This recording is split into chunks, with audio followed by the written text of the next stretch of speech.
Okay, folks, welcome to our Dragon Ball discussion.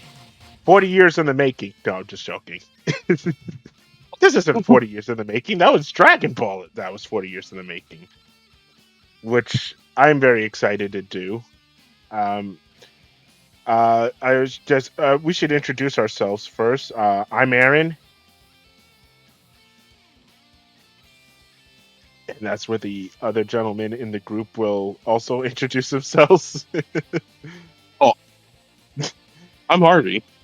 Yeah, we got a guest. Harvey, this is Yeah. a friend of mine from elementary school all the way to high school, actually. We didn't stop being friends, but that's how long we've known each other, though. Of course, I got my cousin here, Danny. Yeah, it'd be kind of wild if you had him on the call and he wasn't a friend anymore. Right? Hey, we got this random guy here that we picked up. Just got this random Like, guy. yeah, we were tight in high school, and then as soon as we graduated, I stopped talking to this man. This is the first time I've talked to him in like 10 years. And no. And of course, I got Isaiah here because he's also a huge Dragon Ball fan, like myself. Say hi, Isaiah. Hi. Don't be shy now. But why? I mean, I got all the Dragon Ball fans here. Well, Like you skipped somebody. no, there's nobody here except for Harvey, Danny, and you and me. That's it. Oh, yeah, hi, I'm Danny. I forgot to introduce myself. Okay. Oh yeah, and Jonathan. I guess he's here too, in spirit. Yes, in spirit. Jonathan is going to be our Kenny today. It means that he will die before the end of the episode, just to come back the next episode like nothing happened. What do you mean? What do you mean? He's gonna die? Yep. So it makes sense to me. But I am very happy to have these lovely gentlemen on here because, like I said, all of us are huge Dragon Ball fans. Well, except for Danny and Jonathan, but that's okay because they're just gonna learn about Dragon Ball from us three, letting out our Dragon Ball nerdiness out into the world. So, without further ado, there won't be like sections, but I guess we should go into how we got into Dragon Ball. So, so who wants to go first? Well, I guess I'll go first, if Okay. you don't mind. Yeah, no, go ahead. Well, back when I was a boy. No, let me stop. When I I was first a got wee- into Dragon Ball. I first got into Dragon Ball whenever I was actually 6. Mhm. I think the first game was Bukai Tenkaichi. I don't really remember, but I remember it was like Sparking Zero. Oh, was it the first Tenkaichi game or the third one? It was the first one. Oh, okay. And Hold on. I'm sorry to cut you off, but I gotta take care of something real quick. yeah, no, go ahead. We'll just continue to talk in the meanwhile. So while Harvey takes care of business, Isaiah, how did you get into Dragon Ball? It's probably a combination of the animes and the game, but mainly it's because I just watched my brother play or watch something, and I got into it through that. Okay. And Danny, how did you get into Dragon Ball, or at least know about Dragon Ball? I should say. I mean, like, my relationship with Dragon Ball is confusing for me as well, because I didn't start knowing the characters from like any anime or video games. I learned from like the playground. Like, I remember like everybody else knew what Dragon Ball was, and like I learned who Goku was So wait, because did somebody say Kamehameha and you're like Kamehameha what? no, more like, oh, I'm going Super Saiyan, and I'm like, what is that? And they're like, you don't know I what was Super close. Saiyan is, dude. And like, I learned what Dragon Ball was that day in like second grade. But you know, after that, it was just kind of like pop culture osmosis. Like, I never sought out Dragon Ball; it just kind of showed up in front of me. You know, like I remember going to Blockbuster one time, and like this was back when I had a PS2, and we wanted to like rent a game, and the only game that we could play was Dragon Ball Z Budokai Tenkaichi Tag Team, and it was like, okay, Whoa, I guess we'll play this. That's a lot of words you just said. Yeah, Tenkaichi Tag Team. And I was like, this is fun. I guess we'll play this. And I learned nothing. I just thought it was cool. They shot lasers out of their hands. And then when I finally hit middle school, Dragon Ball Z, Dragon Ball Z Kai started playing on Nicktoons Network, and I was like, okay, I might actually sit down and watch this. And I watched basically the entire like Super Saiyan saga. So Super I know Saiyan. that Wait, like Super Saiyan very saga. well. Yeah, like the Super Saiyan saga of like from what's it called? Are you talking like about when Goku first went no, Super I'm talking Saiyan? about the like when Goku first went Super Saiyan. Like I watched the whole Super the Saiyan Namek saga. The Namek the saga. Namek saga, yeah, like the OG Super Saiyan saga, like the Namek saga. Like I watched that, and I was like, oh, this is good writing. I understand why people like this. And then I didn't watch anything, and then I watched Super when it dropped. And I remember watching him like use his Kamehameha to skate on someone's like laser and then Yeah. blast her like that. I remember that shit going viral. I was like, that That is was the sick. best moment. One of the best moments in Dragon Ball Super. He was fighting Kefla, which is a Potara fusion. Yeah, of earrings Taylor Khalifa. Khalifa. Or whatever her name is. Kefla. Yes, Kefla. So like, there's a lot I know about Dragon Ball, Mhm. but I don't know a lot of. Oh, I also watched the Ginyu Force arc as well. Like that's another one I remember watching.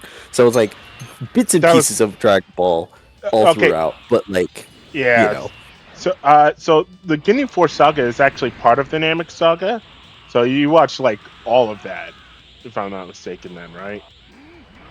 yeah, basically, yeah. So I guess like that's the whole. And I also watched like Z Kai. Like I didn't watch Dragon Ball Z proper. Like You watched Kai, the which is 90s. Yeah, like the 90s millennials like grew up watching, having to wait week after week after week after week after week for Goku to do one move. No, I watched the true version of it where you just which is saw Goku punch someone, and then the next episode was in the same episode because they knew how to pace it better.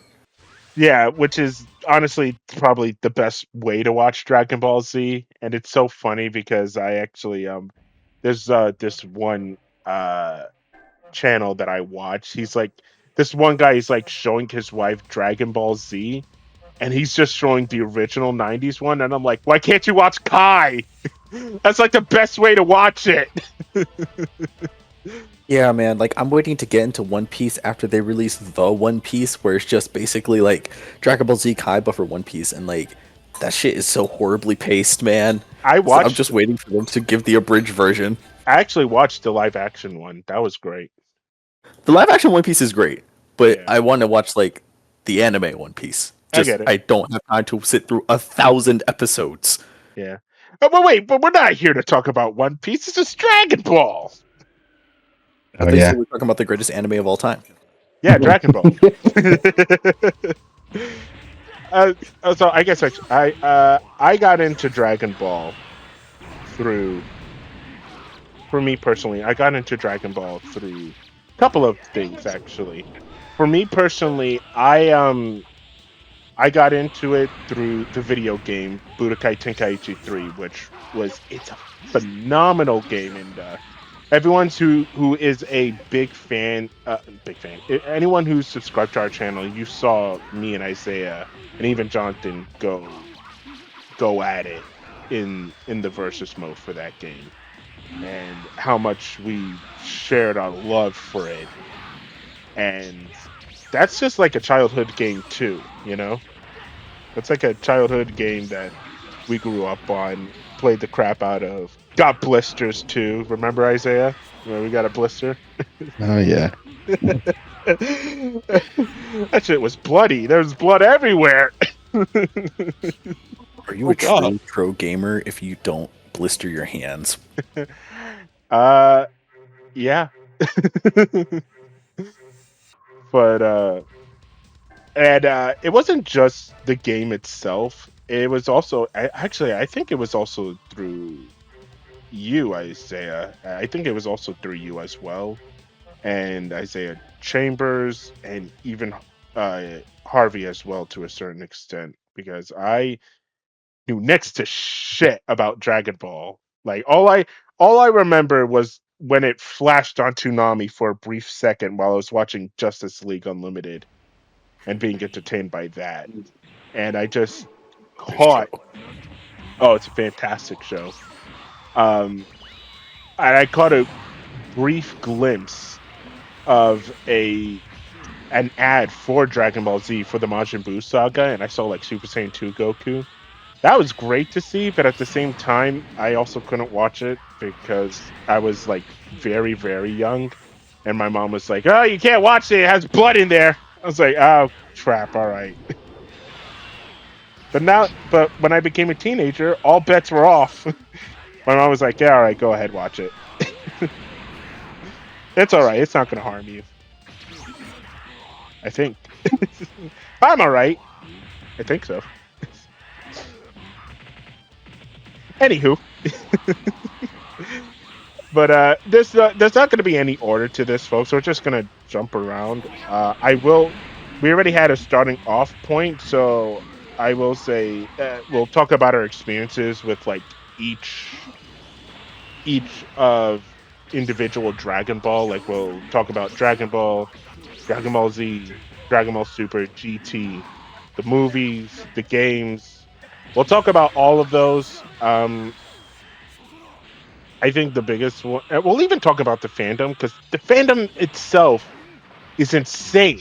Like it's like I can't even describe how insane the fandom is. You know, like Mexico themselves, they worship Dragon Ball as if it's its own religion. You know, they had a whole day where they like where after when Toriyama died, like the Mexican, you said the Mexican cartel was like Yeah, it they was something like basically like there was like like a significant like drop in like crime reports in Mexico like the few days after Toriyama passed because basically everybody was kind of like, hey, we're gonna pause because the goat just died. So yeah, is pretty great, and that's only because like what's really funny about that is when you know the TV broadcasting started airing like children's networks and like children's shows at like specific times, Mexican broadcasting didn't have a wide selection of choices, and one of the selections they had was Dragon Ball. yeah. Basically, every like Mexican kid in like the early '90s grew up, or like not the early '90s, like mid to late '90s, grew up watching Dragon Ball because it was one of the only things they had. But because of it, they're like, this is our thing. Hmm. Because yeah, and Dragon Ball came to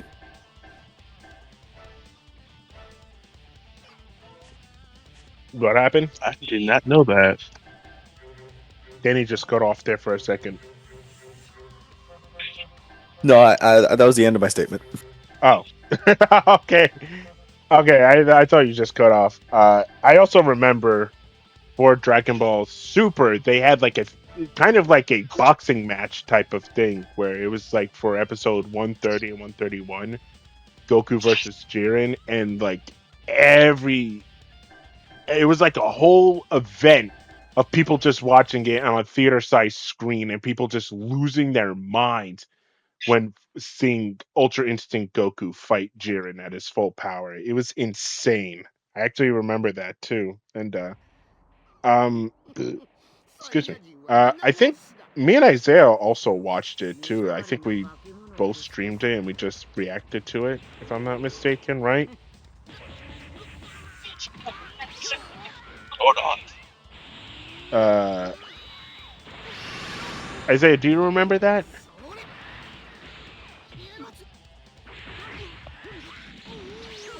I think hmm, I think I yeah. No, that was for when he first transformed into Ultra Instinct. No, I don't remember watching the Jiren fight, but I know we watched the Ultra Instinct reveal together. Yeah, that one we did. And Pretty sure the Jiren fight was, if I'm not mistaken, I oh, you were in college. couldn't get the Crunchyroll app to work, so Yeah. I just gave up. Nah, because they kept crashing. Because there's too many people trying to watch it. That's right. I remember that the website crashed. That was a big thing back then. I remember like the whole website just crashed, all because everybody was just like so excited to see that fight. And when we finally got to see it, I don't know what the whole I hoopla watched was it on about. YouTube. I don't know what the whole hoopla was about. Wait, you watched it on YouTube? Yeah, it was streamed on YouTube too. I was thoroughly shocked. I didn't know what the whole hoopla was about. It was just a bunch of people fighting each other. No, I'm joking. It was actually epic. I'm not I'm gonna gonna- lie. I'm gonna get a whole lot of Dragon Ball fans gaining on me just because I said that. No, it was great though to see that fight and see how far Goku has come, which it's a great lead into Dragon Ball. So I'm not even gonna go into the history because at this point it's like everyone in the world knows how Dragon Ball even got started. But what's crazy is the fact that Americans didn't. I don't know if I'm wrong or not, but we got Dragon Ball Z before Dragon Ball itself, if I'm not mistaken, right? Yes, we got Z. So we didn't even know like younger Goku. We We didn't got know. like adult Goku, and we got Vegeta, and we got all of them. And Piccolo was introduced as like an ally before we ever learned like, oh, he was actually He was King Piccolo before the that. bad I guy. didn't know that either. hmm Yeah, he was King Piccolo before uh, the Piccolo we know.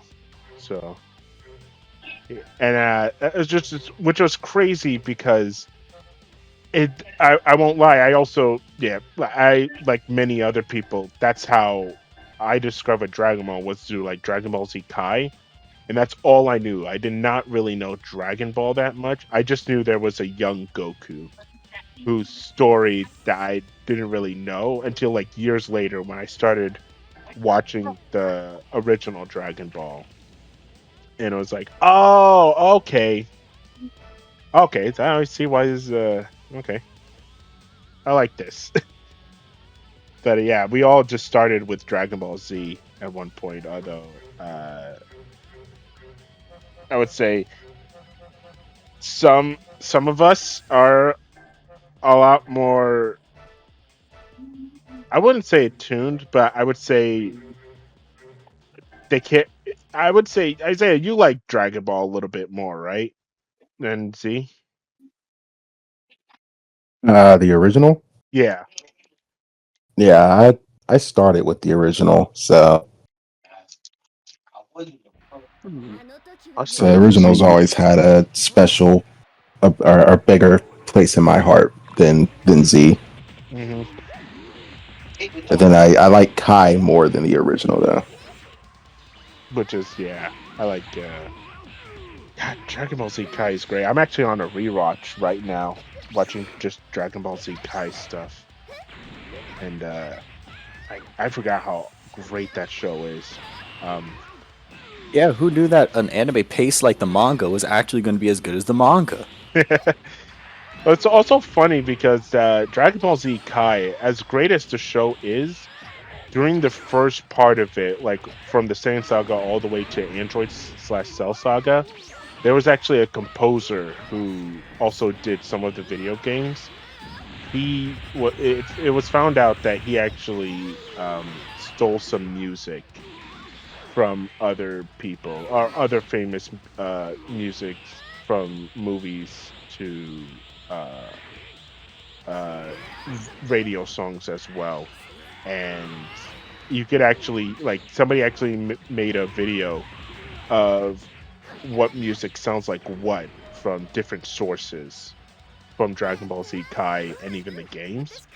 And so they actually had to take out that music for Kai and then put in, from what I heard, was actually it was from the original Dragon Ball Z run, but the Japanese version, not Bruce Falconer.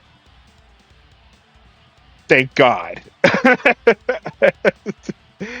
All right. Okay. So I'm just gonna get this out right now before I continue. I don't like Bruce Falconer's score. Cue audience just gasping at the you know, how dare you? Yeah, I'm not a big fan of Bruce Falconer's score, the American score for Dragon Ball Z. Honestly, it's not. I don't care for it. The only tracks I will say that I did like is Gohan's Anger and Super Saiyan 3's theme. That was it. Everything else, I absolutely hated it and could not stand. And I also couldn't stand the fact that characters talked a lot, even during quiet scenes where it was just supposed to be quiet and not just them talking or having an inner monologue in their head. I didn't care for that, so I was just like, okay, that's fine. I don't know. What do you guys think about the music?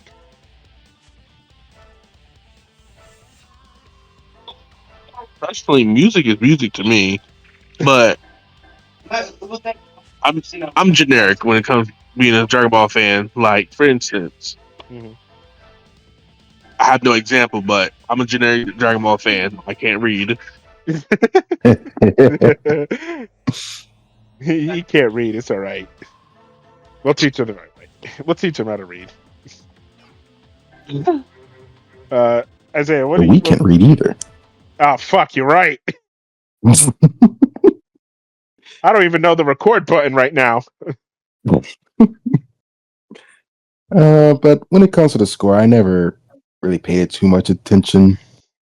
Obviously, Bruce Falconer has like when it fits the scene, it fits. Like obviously, Super Saiyan 3, like that fits. But like then there's other scenes where it's like it can be a little overbearing here and how loud some of his scores can be. But I don't really give it much thought. At the end of the day, it's just like Harvey said, music is music. I would agree, but I also I really love music. You know, I'm not gonna call myself a music buff because I'm nowhere near a music buff. But there are certain scenes where it's like it's meant to be quiet, like when Vegeta's. When Vegeta's I think it was like when he's fighting Majin Buu, and it's supposed to be like a quiet scene, but all of a sudden you start hearing the inner monologue in Vegeta's head, or just like hearing somebody in the background talking, and then you hear the music blaring in the background, and I feel like I'm missing something here, guys. I could not stand the music though, and I know that again there are so many people that do. That's their childhood. I get it, but c'est la vie. What are you gonna do? But I remember with original Dragon Ball, since we didn't see that first, we did catch Z. So I guess we could just go off. Z's the best that there ever was, and there's no other competition. All right, see you guys. There's no better anime than Dragon Ball. All right, that's it. Bye. Well, I mean, there's a few. Damn it! You're gonna anger some Dragon Ball fans, man.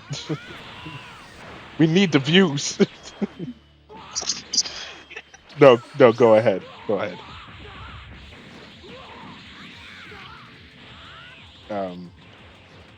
No, of course there are definitely probably better options than Dragon Ball, but I would say Dragon Ball is massive though, to a point where it's honestly, I would say. What's up?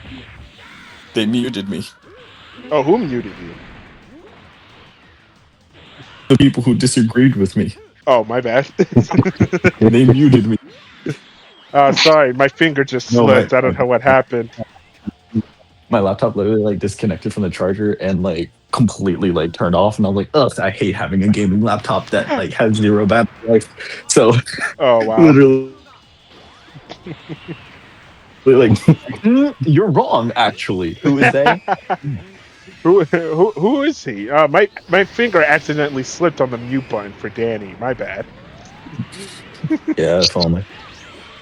No, but no, Um, of course there's probably better stuff than Dragon Ball. But I would say, like I said, Dragon Ball is such a huge behemoth that at this point it's like past anime and manga. At this point, for God's sake, we got Dragon Ball on cereal boxes now in America. yeah, I think Dragon Ball.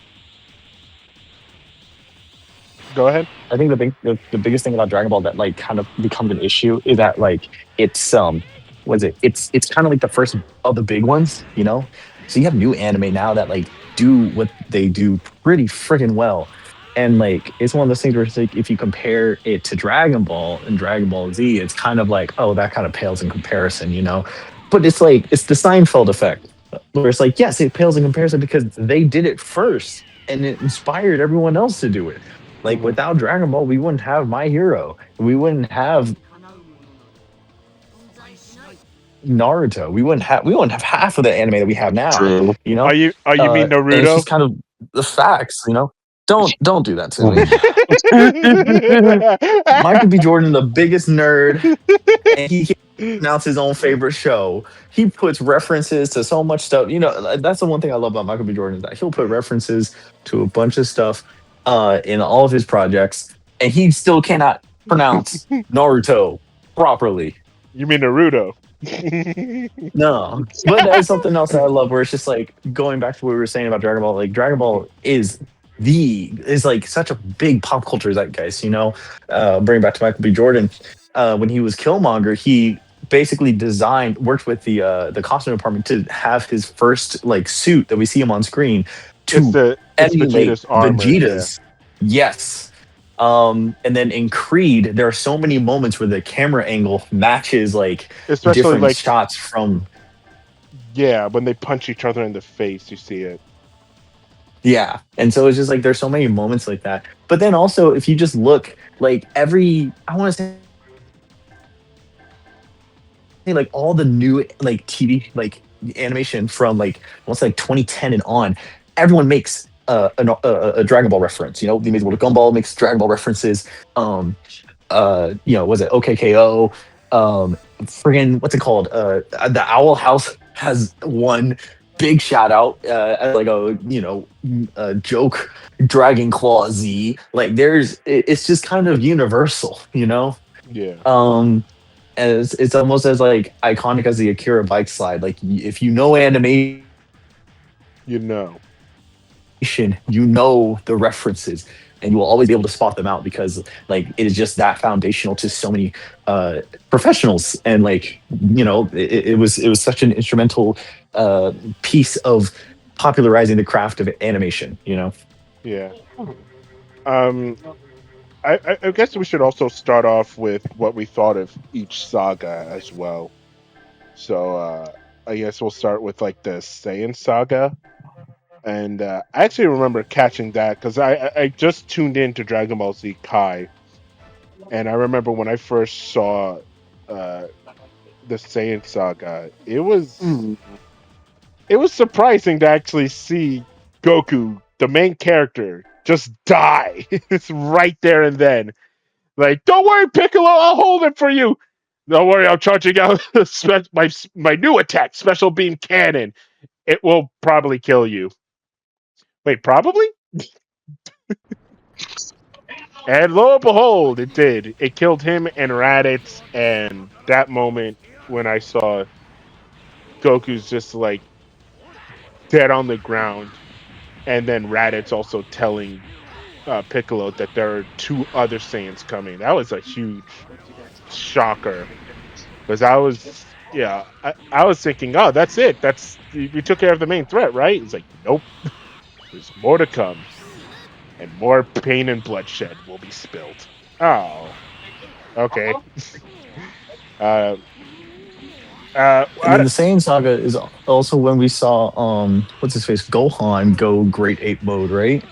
yes, we saw Gohan's very first transformation into a great ape, which does happen during his training, but we get to like really see him go. I guess there's no better word for it.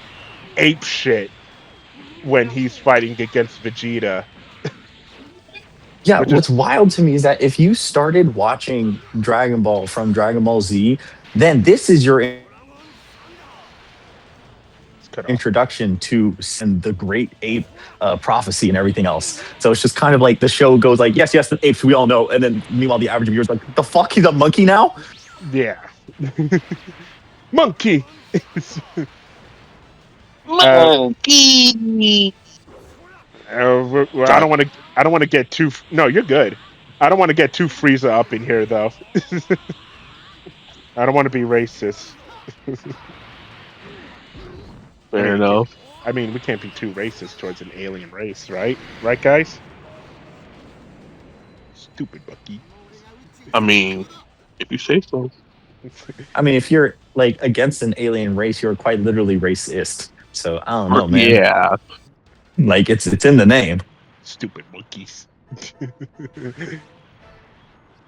No, and then just see then Goku getting revived back to come down to Earth to see all of his friends, or at least most of his friends, dead. Chiatsu's dead.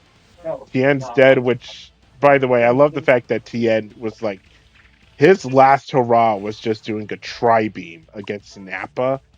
And it's like the biggest tri-beam we have seen until Cell, of course.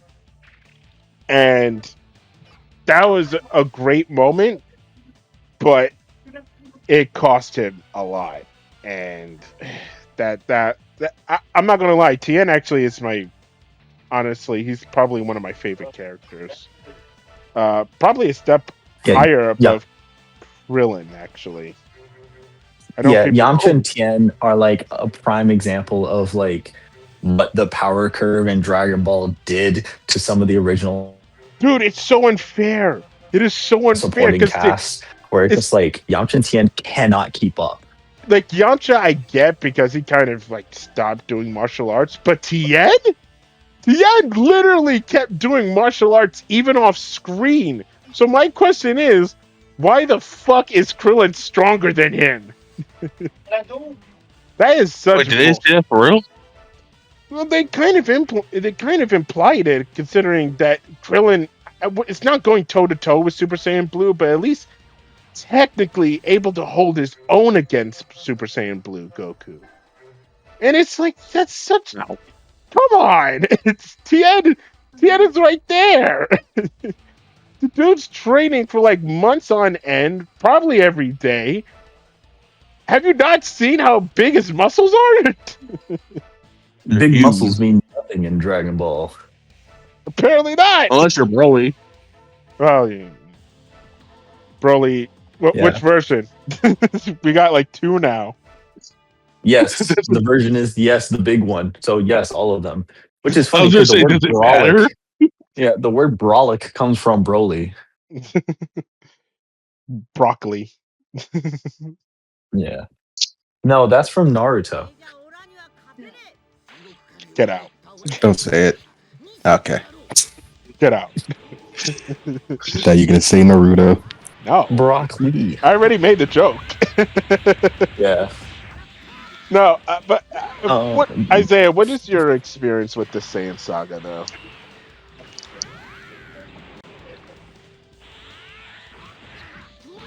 My experience? Yeah, like, what did you think during that whole ordeal? Yeah. So, experience or opinion? Opinion, I should say. Yeah, I should say opinion, not experience.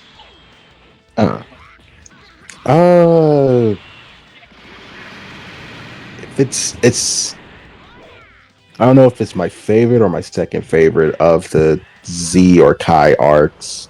I'm just gonna call him Z, but I'm including Kai when I say Z. Yeah. But yeah, I mean it's the perfect start to like the new era of Dragon Ball, because obviously you got the original, and if you watch all through the original, then it sets up the Saiyan Saga. Then the Saiyan Saga sets up everything that's going to happen after that. So Yeah, which leads into the Frieza saga, because we get from Goku not being able to fight Vegeta because Vegeta turned into. I'm gonna be a total weep here, Ozaru form. I know. I'm sorry. I'm sorry. I apologize, but I'm gonna be honest. I like Ozaru just a Using tad. his giant monkey. Giant Or- monkey.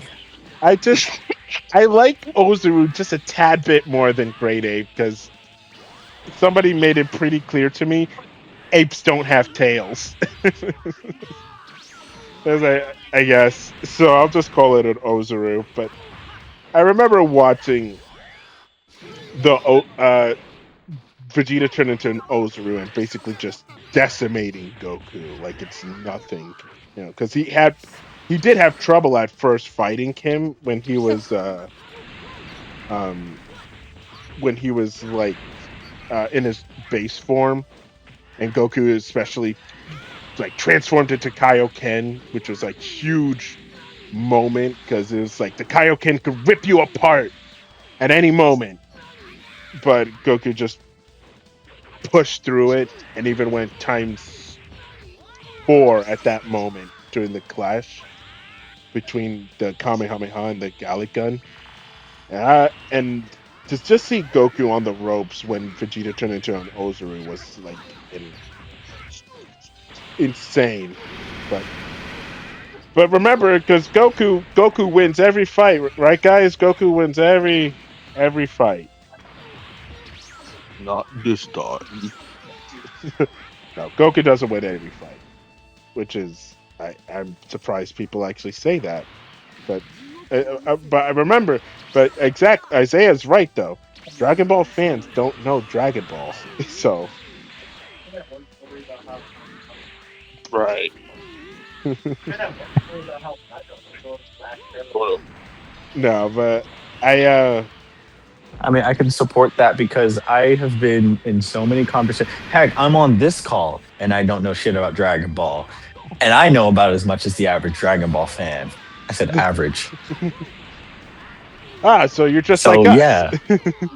No, no. No. But, like, yeah, look, I think the average Dragon Ball fan it's just very much fake it till you make it energy these days, because it's a Dude. lot of them like remembering what the fuck they watched when they were like 10 years old and being like, yeah, no, he's the greatest. And if you watch it again, it's like, oh, actually he lost a few times. Dude, So, it's yeah. so bad, like to the point where anytime me and Isaiah we watch like certain Dragon Ball YouTubers, and they just talk about, oh, I love this moment when they power up and they go ahead and fight each other, and they get like gold hair and then they have green hair. And Broly's my favorite character. It's like, do you like? And you have the quote unquote expert being like, well, yes, obviously he unlocked the ability to get into Kaioken 7 because he drank from the nip of the great Ozu. It's like, no, what the, where is this? And no one can fact check him on it because it's like, I'm not going to do the work to check. So, sure, yeah, that's what happened. No, but what I mean is, like, you got all these Dragon Ball fans that they just go ahead and they're like, oh, well, I loved the Majin Vegeta versus Goku fight. Oh, what did you like about it? I loved them. I loved the choreography and the punching and the hair. Yeah, that was great. Also, my favorite fact is the fact that, like, if you were a normal person watching the Z fighters like do their thing, you would just watch two dudes standing perfectly still because of how fast they're or going. barely see It's them like, at all. it's like, Yeah, it's like friggin' was it like a JoJo's Bizarre Adventure fight where it's just like the stands are doing everything, but they're invisible, and I'm like, so it's just two dudes who are flamboyantly dressed, staring across the wire from each other, just Isaiah. like staring at each other real hard. That's a Isaiah, JoJo Bizarre Adventure fight. Isaiah, that reminds me of the RDC skit. It's like the side characters, they're just like, stand back. Wait, I can fight too. Oh, wait, where'd they go? Oh, they must be fighting fast because. Oh shit! I'm a side character. Oh man, He's standing perfectly still. Somebody walks in, hey guys, like, then dies instantly. It's like, oh, it is that crazy. it's like every. It's just, yeah. It's like every tournament that happens, somebody just dies in the audience just because of the powers. Like, ah! Yeah. Also, I just wanted to say, like, I do remember watching the very first episode of the like original Dragon Ball, and some dude had a gun, just like a regular ass gun, and Piccolo was like pathetic, and like they shot him, and he like blocked the bullets, which is something I'll never forget.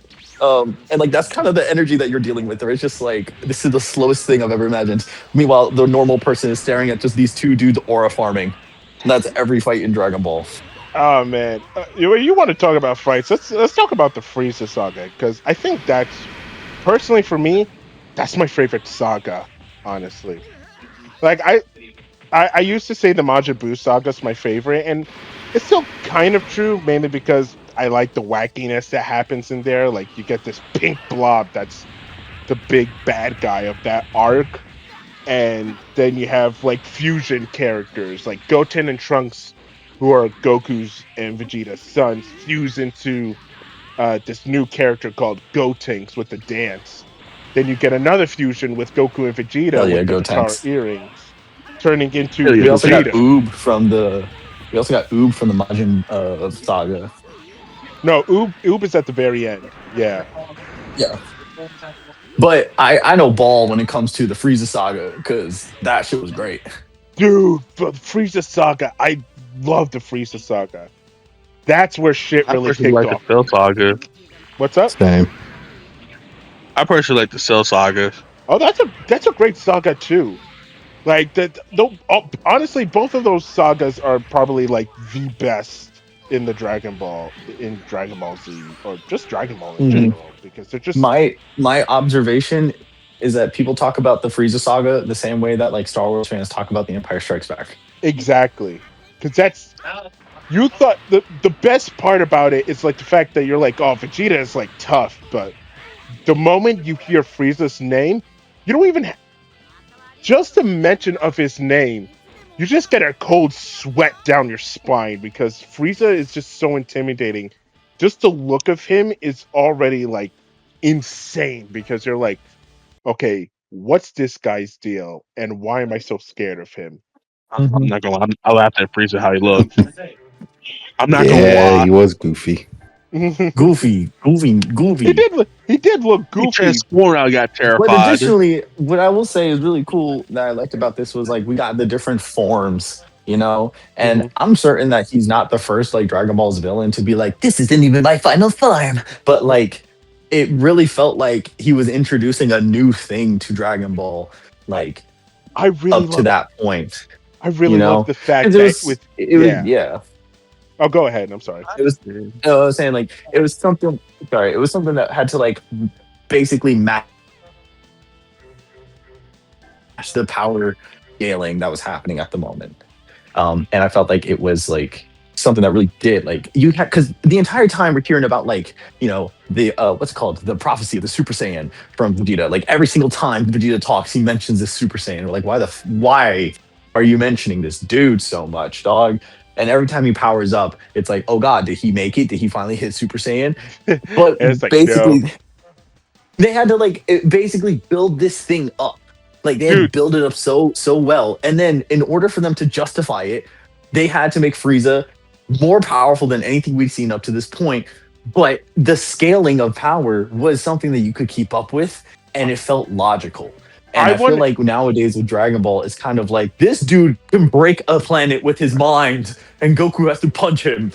what I actually want to talk about though with the And it's just like Frieza, that's insane. But that's the level of strength that we're at now.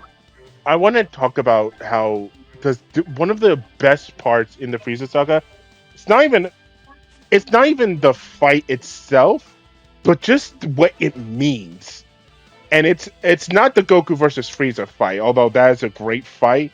It's more of the fact that sorry, give me a sec. It's more of the fact that it's the Vegeta versus Frieza fight because again when you first see Vegeta, he's like on top, you know. Of course, Goku pushes back with Kaioken, but Vegeta transforms into the Great Ape and stomps Goku, and we're thinking like, oh man, Vegeta's tough. It's not until Vegeta starts fighting everyone else on planet Namek that you're just like, oh, there's stronger people than him. Which is funny because Goku already got that message from the beginning of Yeah, they Dragon morphed Ball. him. They did the classic, like they did the classic. Here's the strongest guy you know, and here's something that just broke him. These are the stakes. Level Worf. You know. It's so funny because it's like again, Goku learned that at the beginning during like especially his fight with Jackie Chun, who was Master Roshi. He told Goku there's always going to be somebody stronger than you.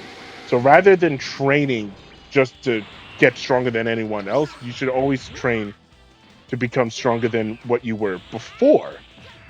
Because again, there's always going to be somebody stronger than you. And that was like the main thing for Goku's training through all that time. That's why he still trains to this day. Goku doesn't train because I just want to fight strong guys. He's like, no, there's always going to be somebody stronger than me. So I just want to fight just to see how strong they are, which is also Goku's character flaw in of itself. But with Vegeta, that's a stark contrast because Vegeta fights because he's like, no, I'm top shit. Fuck you. I'm basically number one. All right, nobody else is number one but me. I'm 5'4", I'm 5'4", the strongest fucker in the room. Exactly. And it's not until the Frieza saga where he gets his ass whooped by Dodoria. No, he actually destroys Dodoria. It's not until Zarbon. It's not until the Ginyu Force. It's with Frieza because he fights the Ginyu Force and he fights Zarbon, but he comes back from that and takes care of them. But with Frieza, there was no coming back from that moment. Like the moment he fought Frieza. What's up? Oh, sorry. I was going to say, like, you mentioned the Ginyu Force. I want to circle back on the Ginyu Force. And, like, you were talking about, like, the goofy energy of, like, Dragon Ball. Oh, I got to say, the Ginyu Force are probably one of the goofiest things of this arc. And it's so funny. Dude, I love the Ginyu Force. The Ginyu Force is my favorite Ginyu part. Force is so funny. I love that, man. But I will never forget how brutal it was to watch Piccolo just kind of chop off dude's head. And they're like, great, now the formation's off. And it's like, you don't care that he's dead for any other reason than your formation is off. Wasn't it Piccolo that killed him? No, it was Vegeta. Vegeta cut off Vegeta, okay. He cut off Goldo's head. He cut off Goldo's head because Goldo had what's his face? Gohan like frozen. And yeah, I remember that. Yeah, he had Krillin and Gohan frozen. It was great. And because he has the ability to stop time and then just cut his head off right there and then while he was focused on those two. I was again. I remember he was taunting him too, like he yeah. I love how each of the Ginyu Force though they put up such a menacing fight, at least until Goku showed up. You know, Goku showed up, destroyed Raccoon, destroyed Birder, and then Jace just ran off to Ginyu like, Captain, all of the Ginyu Force is down. Then Ginyu fights by Vegeta. What's up? Didn't Jace die by Vegeta? He did die by Vegeta, but that was when that was when Ginyu switched bodies with Goku, and they were Oh yeah, you're Krillin and right. Gohan. I'm sorry. Krillin and Gohan were fighting each other, and Krillin and Gohan were fighting Ginyu in Goku's body, and then Vegeta was like fighting Jace, and killed him right there and then. Which, like I said, those fights are great, but Vegeta came back from it though. There was no going back with Frieza though. Like at first, he was able to match him in his first form, which was impressive. But it was revealed that what's even crazier, that first form, everybody thinks that's Frieza's base form. It's not. His final form is his base form. He only has the first. The only reason he's in that form is just to hide his power. But when he transforms into his final form, that's the actual form that he takes on, which is crazy. What's up? Oh, I was agreeing with you. I'm sorry. Yeah, no. It was crazy though to see that. It just to have him continue to gradually build up to that final form, like to the moment where like Vegeta's continuously talking about like I'm the Super Saiyan, and then mercilessly gets his ass handed to him by Frieza. It was, oh my god, that was such a brutal scene to watch, especially after Vegeta did like the biggest blast he could do, which was like a final flash but not final flash attack, and Frieza just stood there basically just wiped his shoulder off, and that's when Vegeta just started to crumble and cry. I was like, oh, Hard to watch for me, to be Is that the honest. best you've got, monkey? oh shit, Vegeta. Oh, he's fucked. That was beautiful. Oh my god. I that scene was such a brutal scene, and a moment where I was like, this had to destroy Vegeta's pride, right? I wish it was, but no. You'd think that was the case, but no. And man, Frieza's just one of the best villains in general. Just for me personally, he's probably one of my favorite villains. I'll probably even list him higher than somebody like Joker or um, I don't want to say Darth Vader because I personally like Darth Vader a little bit more. But he's always such a one of the best villains for me because just of how intimidating he is, you know, from Right. Frieza saga or the Namek saga to even a bit of Resurrection F, but the less said about Resurrection, yeah, I know. Don't worry. Well, I'll let you go off on Resurrection F and your hatred for it soon enough. um, but that who wants to talk about the Super Saiyan transformation though? Because that was like a long. Oh, I do. I love this shit. Okay, so like what was great about it, right, was that up until this point, we know Goku very well. Goku is jokester. Goku is literally like, this is fun, but like we gotta like finish up here. Like he's taking this seriously, but he's having fun with it, right? He bites Well, like Frieza on the tail. Like it's one of those things. Like he's kind of toying with him. Well, You I was know? actually going to say one of the things about the fight, though, there's an air that's different than like any other fight he's gone through. You know, like it's different with like from King Piccolo to Piccolo Jr. to even Vegeta because this was a moment where all bets are off. And yeah, he is joking at first, but it's like the more he gets into the fight with Frieza, the less and less he's starting to joke. And one of the moments that I never noticed until I was older was when, you know, because I myself was like, why isn't he using Kaioken? Because even like Tien and Yamcha and when they were in the afterlife and they were watching the fight along with King Kai, or King Kai was telling them about it, they're like Goku still got the Kaioken, right? Why isn't he using that against Frieza?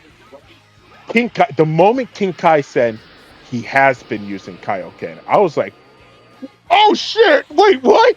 And they just show the scenes back of him actually using that form, and it does nothing to Frieza.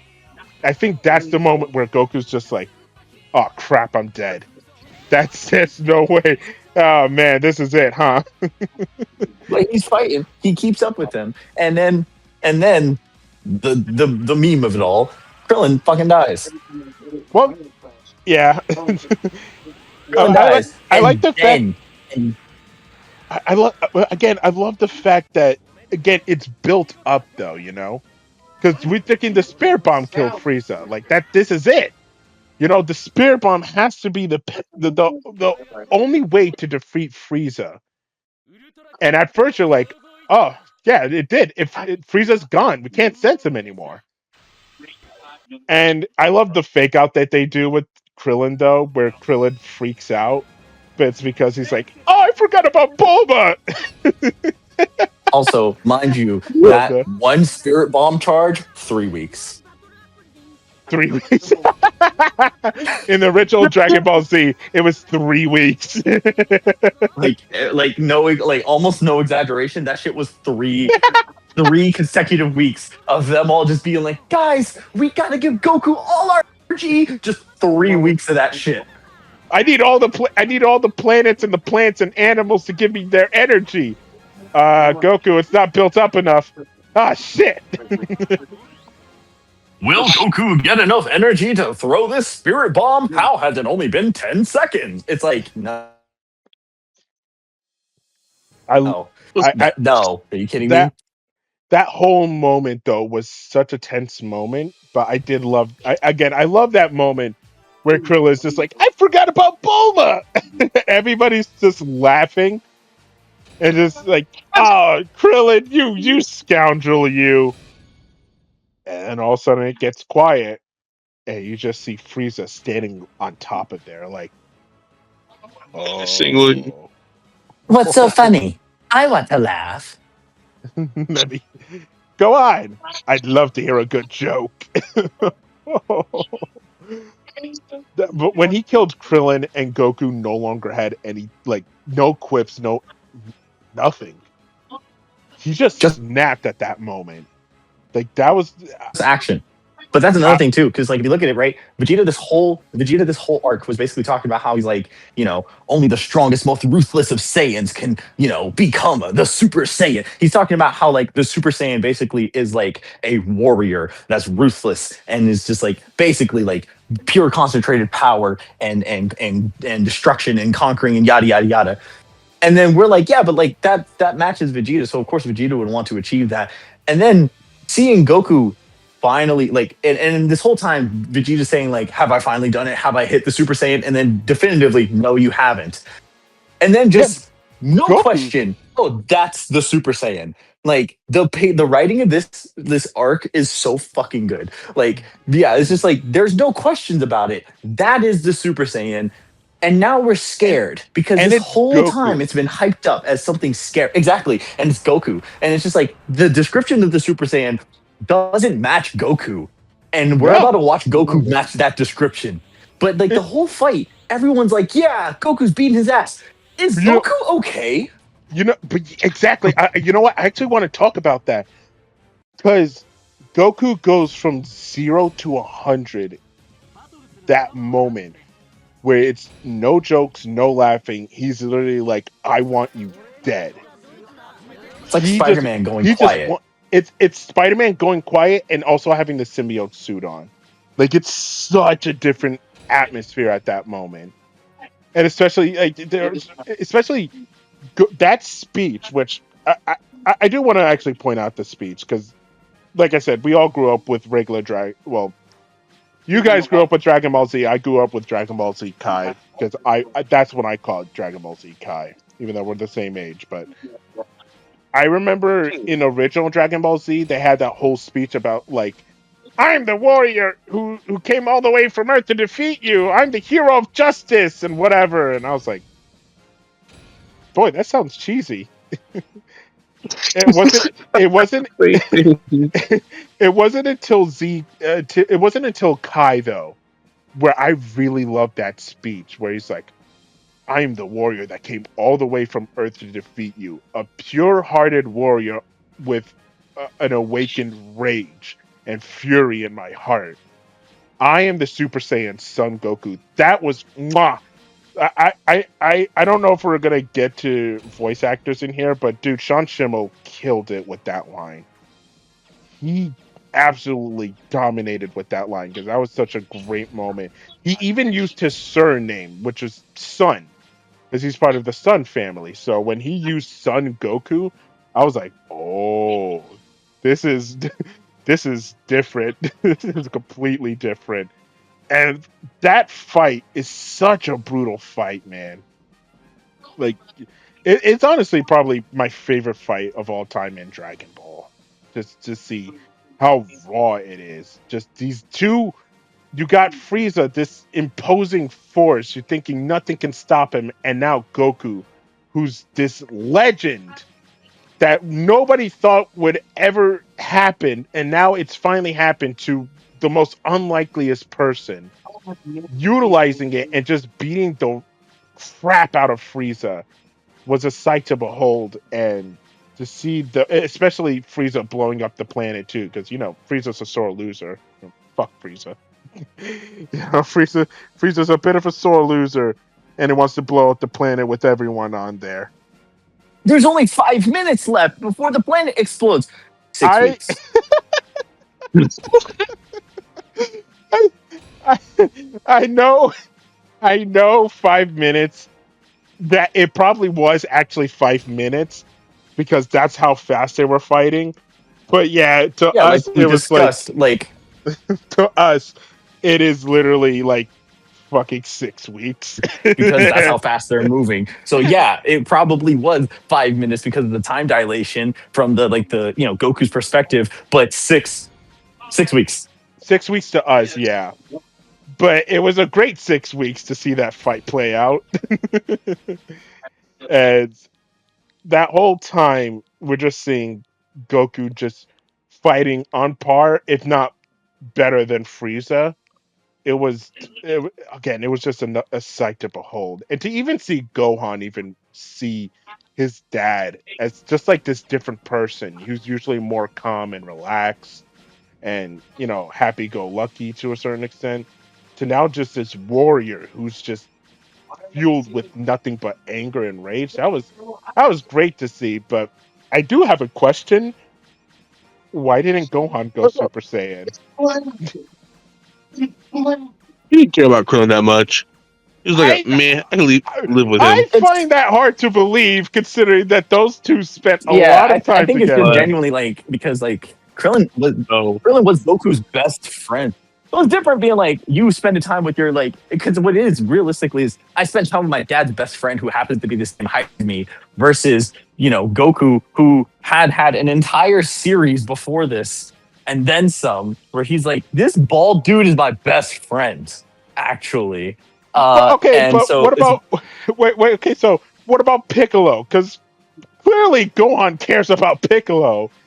That you can't. Are you going to tell me that moment right there? He wasn't angry like that. Yes. I don't know. I also think it's one of those things where it's just he was just. It wasn't written for Gohan around the time. Young and just didn't have the physical capacity to eventually go Super Saiyan. Maybe he wasn't trained strong enough to get there yet. Because he was still super young and still had to go through a lot of training. And we don't really see him go Super Saiyan until later. Well, the thing is for me, the only reason when I thought about that when I was younger, I thought about that because they kept talking about how Gohan had these rage boosts and that if Gohan actually tapped into his potential more, he was the strongest between Goku and Vegeta. That he had the potential to be stronger than them. And Vegeta's the one who even said that. So that's why, when I was younger, I was like, wait a minute. Why isn't he going Super Saiyan? He has a rage boost, but I'm glad they actually saved it for the Cell Saga because that was a moment that was. That's why I like the Cell Saga. A threat that's stronger than even Super Saiyan combined with other Super Saiyans. That's why I love the Cell Saga. Yeah. If Goku can't do it, maybe the next generation can. Son Gohan. I really like how Now, my Love biggest it. beef with the Cell Saga is this: is that after the Cell Saga, the power creep is too much for the show, it's and dumb. like it It's kind of stops being as fun as it was. You know, because it's like, yeah, oh, no, I would say it's still fun for what's me, but new now about it's this Super Saiyan? The hair is longer, the hair is blonder, the hair is Awesome. a different color, the hair is Listen. blue, the hair is, and it's just I'm gonna put my hand up right now and say I like Super Saiyan 3. It's I dumb. like Super Saiyan 3 too, It's but dumb, it's just, but I love Super Saiyan 3. I love the look of it. the only thing I hate about Super Saiyan 3 is the no eyebrows and the strain it does to the body. Which Yeah, I was gonna say the strain is understandable. that's the one weakness against it. But even then, you would think that all that time Goku would figure out the weakness and try to train to absolve that. No, he never really does anything with that, which makes it even worse because now it's a yeah, that fucking was based. But what's annoying is that like if you look at it from like a storytelling perspective, it feels less like, oh, Goku was like, I don't want to learn how to like combat this. It felt more like Toriyama was like, man, I just want to move on to the next upgrade already, and like didn't want to address Goku overcoming the detriments from Super Saiyan 3, because it's one of those things where it's like from Super Saiyan to like Ultra Instinct is what, like 20 years yeah. or something like that, like in real time. Yeah, and it's just kind of like it took him like what 15 years to go from OG Dragon Ball to Super Saiyan, Yeah. and then like in that same time, we went through how many others, and every other Saiyan got to unlock Super Saiyan and then unlock a different thing, and it's just like it kind of became a thing where it's like Super Saiyan used to be the weapon, used to be the strongest you could It was- be, and now it is step one of I- being capable of holding your own against any of the Z fighters. And you know what? I would let that lead into the Android/Cell saga because that I do agree. I think Super Saiyan 2 should have been the limit, or at least meant for Gohan, because that felt more like a personal transformation for Gohan. That felt like the moment Gohan went Super Saiyan 2, from all the culmination of him just thinking back of being a pacifist or having these spurts of rage here and there, to finally him just snapping and letting everything go. I think that should have just ended with Gohan, not the series, but the power creep, because that was Gohan's moment. Right. Isaiah, what's your opinion on Goku transforming into a Super Saiyan? Uh,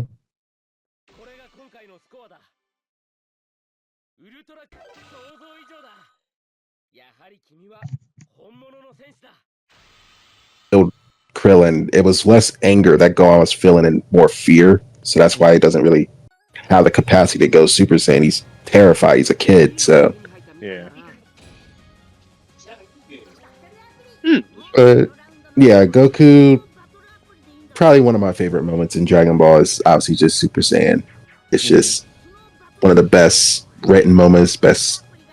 I mean, if you listen to the right scores, the best just moment, period.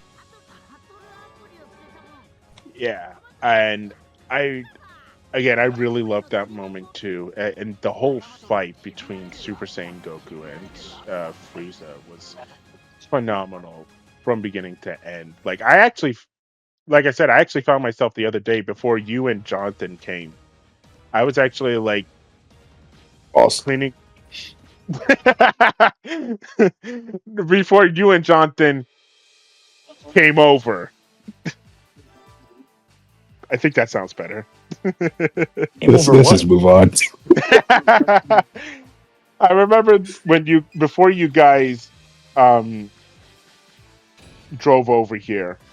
I was actually dusting my room. I was actually going to get ready for you guys, and I I just got that itch to watch the fight between Frieza, Vegeta, and then Goku just stepping in and just watching that whole thing and just remembering how much and awe I was at it as a kid, and just loving every moment of it because again, the fight itself is great, but the underlying theme behind it is just this imposing force is now going up against our main hero, Goku.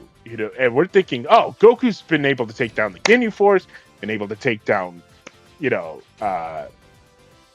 all the members of the Ginyu Force. He's been badly damaged, but now he's ready to go. Let's see how Oh, he's getting his ass handed to him. Okay, That's new. that's scary. So I really like the fact that that moment still holds a special place in my heart, and I still love every moment of it. But now we go into the Android / Cell saga, which, like I said, I do like it, but I'll let you, Harvey, and Danny probably talk about it a little bit more, because while I like the Android / Cell saga, it's not my favorite, but So the Android and Cell Saga, I'm just gonna say, is one of those pop culture osmosis things that I had. I've never actually seen it. Mhm. But I know who the androids are, and I know who's Perfect Cell Oh, so you know who Android Bayteen is? is. No, it's like, but I've never actually like experienced it Personally, myself. I didn't like. Well, at first I didn't like the Cell Saga, but when I learned about the parallel with Trunks' future, that's when I became interested. Which, fun fact, two fun facts actually. One, obviously, the androids and Trunks' future heavily inspired by Terminator. And Toriyama even said that in an interview, like that was inspired by Terminator. Especially like when you see Android 16, and his face looks so similar to Arnold's. I like the fact that that was his inspiration for that. But what's even funnier and crazier, the Android / Cell Saga, or Trunks' story, was the inspiration for Silver's story in Sonic 06. And they admitted it. Oh, Like, really? yeah, Silver's inspiration came from Trunks from Dragon Ball Z. Like his It's future no became use. Yeah. it's no use. Continuously being hit into a wall over and over and over and over and over and over again. Somebody stop him! No, he's too powerful. And I remember learning about that, and just I love the fact that Dragon Ball Z and Sonic are so connected. I like I that know too. now. I know a certain somebody who's not saying anything because he doesn't know What anything up? about Dragon Ball. I know a certain somebody doesn't care for the fact that Sonic has some shonen DNA entangled in there, but we'll save that for another time. Anyway, I I remember also seeing the Android / Cell saga, and like I said, I was really into it as well. I think the thing that kind of didn't have me on edge as much, not until at least the Gohan versus Perfect Cell fight, was just the fact that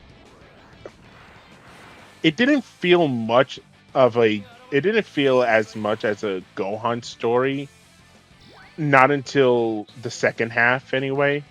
Like the first half is just like the androids are coming after Goku and they're trying to kill him while he's dealing with this heart virus. And Vegeta just manages to unlock Super Saiyan off screen, which was a great moment. And I like the fact that the anime actually showcases how he unlocked it. But the manga, which is funny enough, I actually have all of the Dragon Ball Z manga. Um, in the manga, they never showcase how Vegeta transforms into a Super Saiyan. They just show the moment where he transforms in front of everyone. They didn't show how he unlocked it, which was crazy because I thought the manga did at some point, but nah, they never showcased that off. Which, okay, I get why, because it's like a huge surprise nobody saw coming, and yeah. But we go from that to then finding out the two androids that actually destroyed Trunks' future. Which, can we also talk about how Akira Toriyama just went from design to design to design to another design, all because he wasn't happy with the original designs? Like, we go from Android 19 and 20 being the main threat How they to look? then Android 17 and 18 being the main threat. And then Akira Toriyama didn't like that, so he's like, okay, I need another person. Let's go with the bug monster. And we ended up with Cell. But it's even funnier because we even Cell 17 and 18 are the ones who destroyed Trunks' future, and I think they wanted to go with that so that way they can, imply how scary they are, and also they're stronger in the present timeline more than in Trunks' timeline, which is even shocking. So, his thought process was weird, though. I'll be honest, because he was like, "No, I don't want this to be the main villain. I want these two to be the main villain. No, I don't want the teenagers to be the main villain. Now I want the bug monster to be the main villain. Oh, let's give him some Yeah, new it's kind forms, of though." it's like the beginning of like the issue with the Super Saiyan, where it's just like, I'm tired of this. I want to move on to the next thing, and it's like when you don't like really see like the proper storytelling, it feels rushed, and it just kind of feels like, like, ooh, shiny, next thing, next thing, next thing, and that's just kind of what Dragon Ball Ooh, felt like for a piece of while. candy. Ooh, piece of candy. Yeah, basically, or yeah, it just was before you can even bask in how awesome this moment was, or how cool this bad guy is, or how Mm-hmm. sick this works to the next one already. And it's just like, okay, I'll just wait till one actually becomes important enough to have its own like moment. And none of them felt like they did for a while. Yeah, and with Cell, it's funny because Akira Toriyama, he actually hates Strong Cell because of how many fucking dots he has to put on him. So it was always like, well, why'd you create this character? I just wanted to think of a better villain than teenagers, but look where we're at now. And I think that's just any person who draws Cell. It's just the dots. That's such a fucking arduous task because you have to put the dots in specific places, So, like I said, the It's first like part.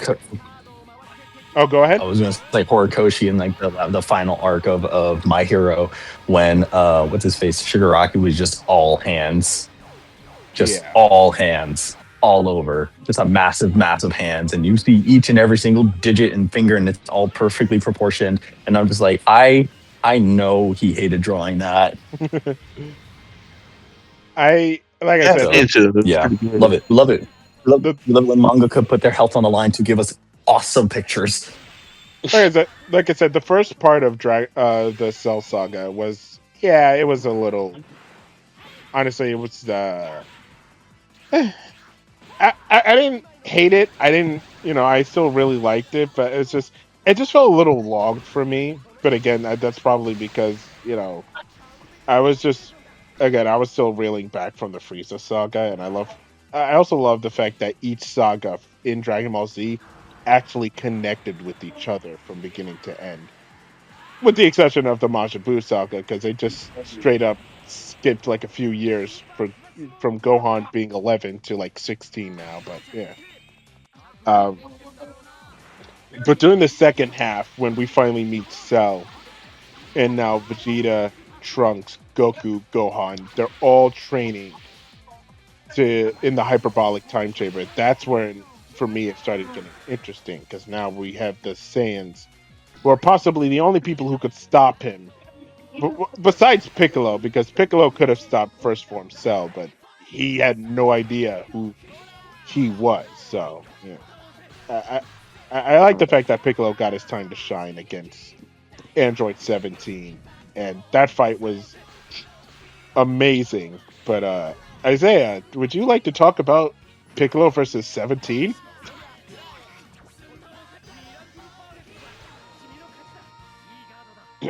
I like to talk about what? Would you like to talk about Piccolo versus 17? Why that? I just thought because you like Android 17, so I thought you would like to talk about that. I do. I just Okay. feel like that was a. Wonder why you chose me to talk about this. Like I said, I thought I know you like Android 17. And I thought you would like that fight too. So I was just like, Yeah, I mean, I like anytime they use. I hate to refer to them as this, but like the secondary characters, it's always a good thing because it's like you at least remember that you have other characters besides the Saiyans. So I think Piccolo and 17 is probably like outside of Gohan and Cell, probably the best fight in that arc. So I do like when it gets a little cartoonish, where they're like punching each other so hard that you actually see the back of their stomachs just like pop out their backs. You're like, oh, damn, that's hard. That was a fun moment, especially when Piccolo uses his and I quote cherry bullet. No, he uses his like Yeah, I remember that. yeah, cherry bullet. That was a fun moment to see Piccolo just get some light shined on him, which I wish he got some more light shined on him. We got it in Superhero, which was fantastic, but we need more, damn it. I would like more I anyway. agree. Hey, speaking of Piccolo, didn't he get a new form? Yeah, he got Orange Piccolo. Oh yeah. Yep. He's o- he's And orange we now. got Gohan back in action as well. Beast Oh Gohan. really? Yeah. Oh yeah, I remember that now. We can talk So about how do that. you feel about the movie? I was gonna say we can talk about that soon enough, but let's actually Well, you have to be doing that without me because it is getting late and I got to go. This has been fun. I appreciate y'all all right. letting me yap. Yeah, no problem. All right, we'll see you later then, Danny. Later, bro. Bye. Bye, y'all. Yeah. later. Later. All right, folks. So now it will just be me, Harvey, and Isaiah, and so yeah, well, getting back to the Android/Cell saga. Um, the second part is where it started getting interesting, especially when Vegeta finally reaches Super Vegeta, which is like the second time he used that because he calls himself Super Vegeta when he first transformed into a Super Saiyan, but now this is Super Vegeta because he's beefier. But hey, he has the speed and the power to back it up. And he, again, dominated Cell, which is a great moment for Vegeta, but also the worst moment for Vegeta because Cell was basically like, I know you're not satisfied. You want to fight me at my strongest form, right? Say, you see that girl over there? If you get her to, if you can get her for me, so I can absorb her, that'd be great. Yeah, okay. No! Vegeta, you idiot! that was That like the was an L moment. that was the biggest that was the I remember actually saying no that moment. Like, you fucking idiot! Vegeta! What are you Yeah, like doing? I I mean, I love Vegeta, but he is that arrogant. I'm he's sorry. he's so arrogant and so prideful that he's like, fuck your perfect form. You want to get it? Fine. But just know when you get it, I'm still gonna beat your ass. And oh my god, that ass whooping felt personal after a while. That felt personal because he just kept getting his ass beaten in like constantly by Cell, breaking his back, dishing out his final flash like it was nothing. Which, by the way, Toriyama did confirm that if Cell didn't move out of the way when he did, Vegeta actually would have finished the arc. Because that's how strong the final Flash was. Did for real? Yeah. He did confirm in an interview, like if that if the final Flash actually hit Cell head on without Cell moving, Vegeta would have actually destroyed him right there and then. Oh, Yeah. no wonder he said, "Oh shit." Yeah, it's like, oh, how cute. He named it. Oh shit.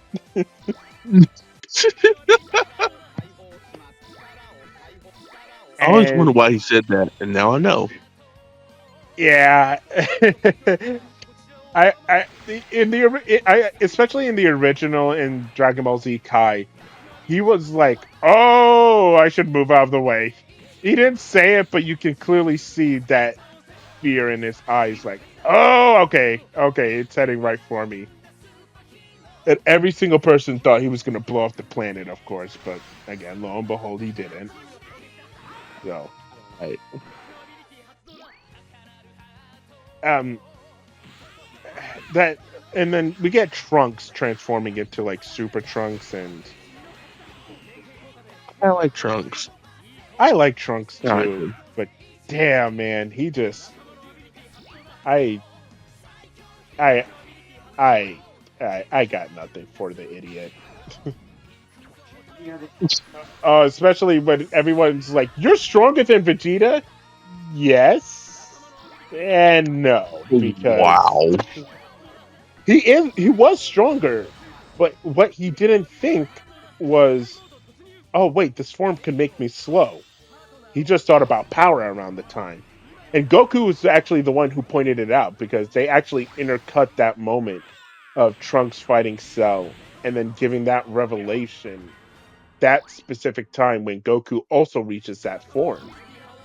And Gohan's like, "Wow, Dad, you're really strong now.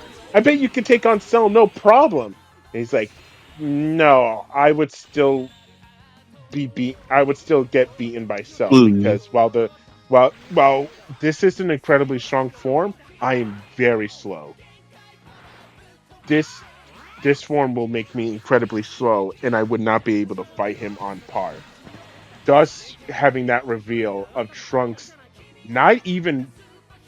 only getting a few punches in mainly because Cell got bored. That was insane to see that. Yeah. What's also crazy is that he was toying with him, and then even later on showed, "I can do that form too, Trunks. That's nothing special."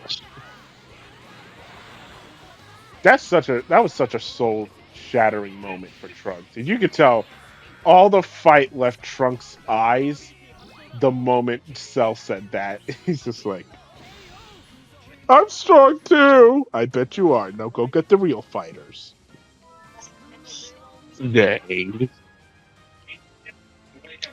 All right. I'm gonna have to head out. All right. Okay, guys. They are. See ya. See it. Okay, folks. Now it is just down to me and Isaiah, and I let's get into Gohan because I feel like this moment is, yeah. I Gohan is a rare case where you feel like you're building up to something, and it builds up to a perfect moment, and when you get to that perfect moment, it hits so well that right after that moment hits, you don't know what to do with it now. So you kind of just leave it to squander. That's Gohan in a nutshell. Because after that, his moment to shine against Cell, it feels more like a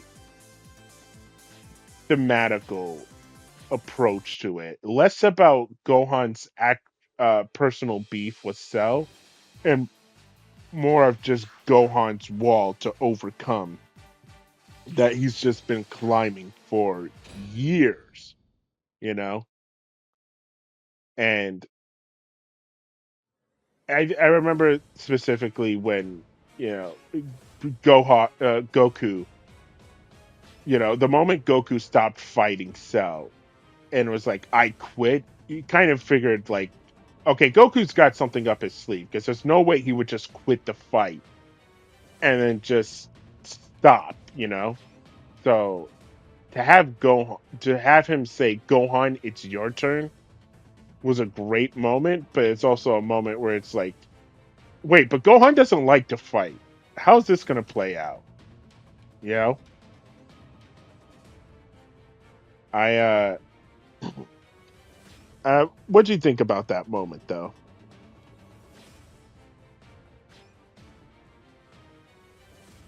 I feel like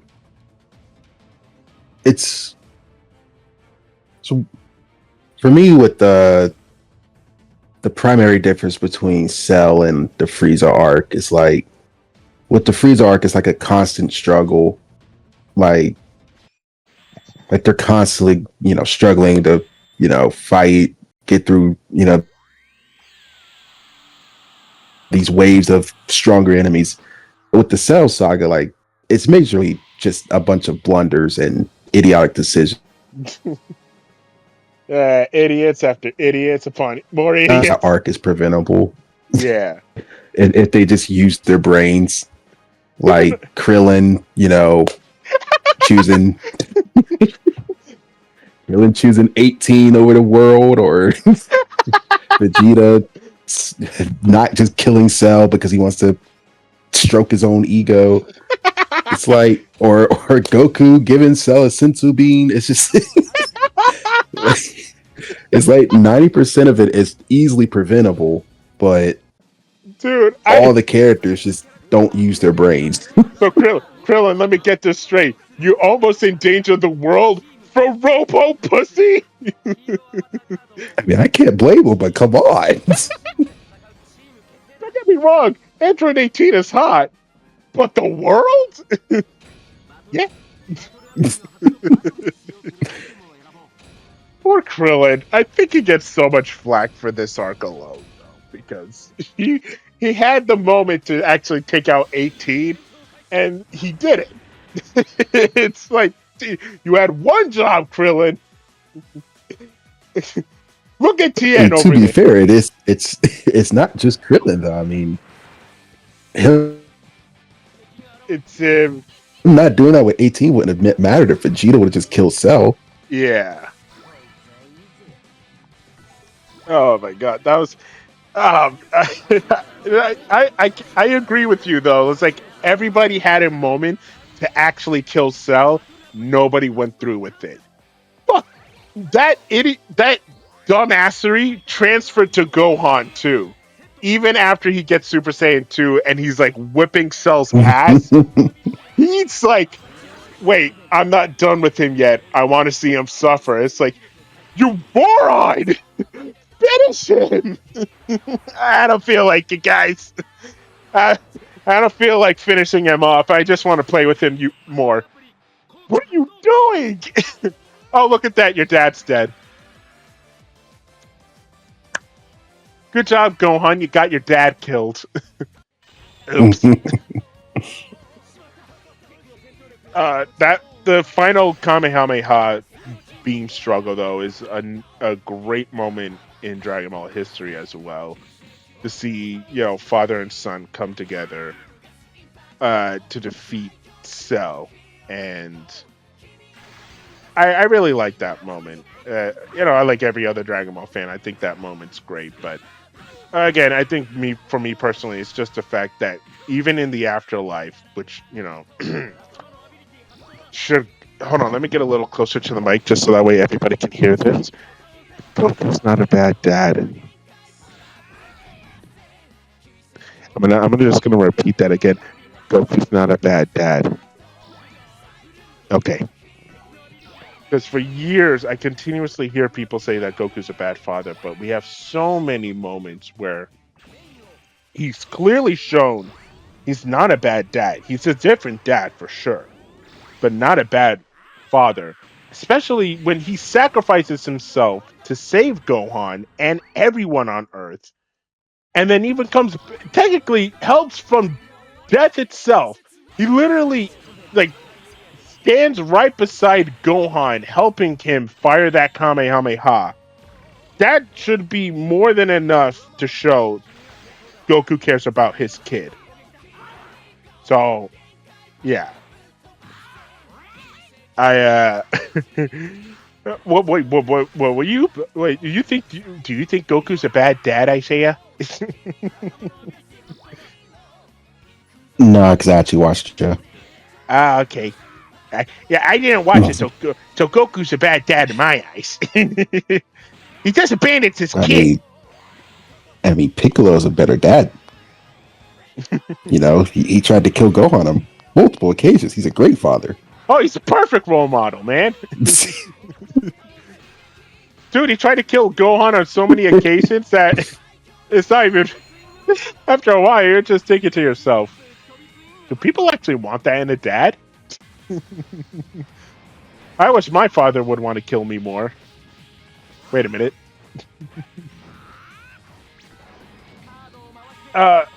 So, with Gohan saving the world, with Gohan now taking up Goku's mantle, we would think that he would be the main character, right? I mean, sure. If, No. You know, if we had our way. No, he's not.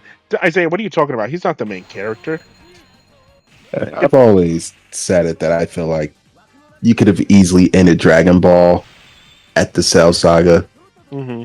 I feel like nothing that like I love a lot that comes after it, but if we're being real, nothing that comes after is really needed. Especially because a lot of it is just like retelling the same story. That's super, but like it's just. I feel like you could have easily ended at the Android and Cell Saga. That could have easily been a logical conclusion point. Yeah.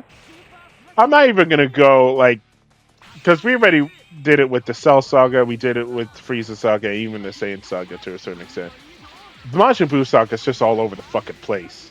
So Yeah, it's just it's bloated. It's just very inconsistent.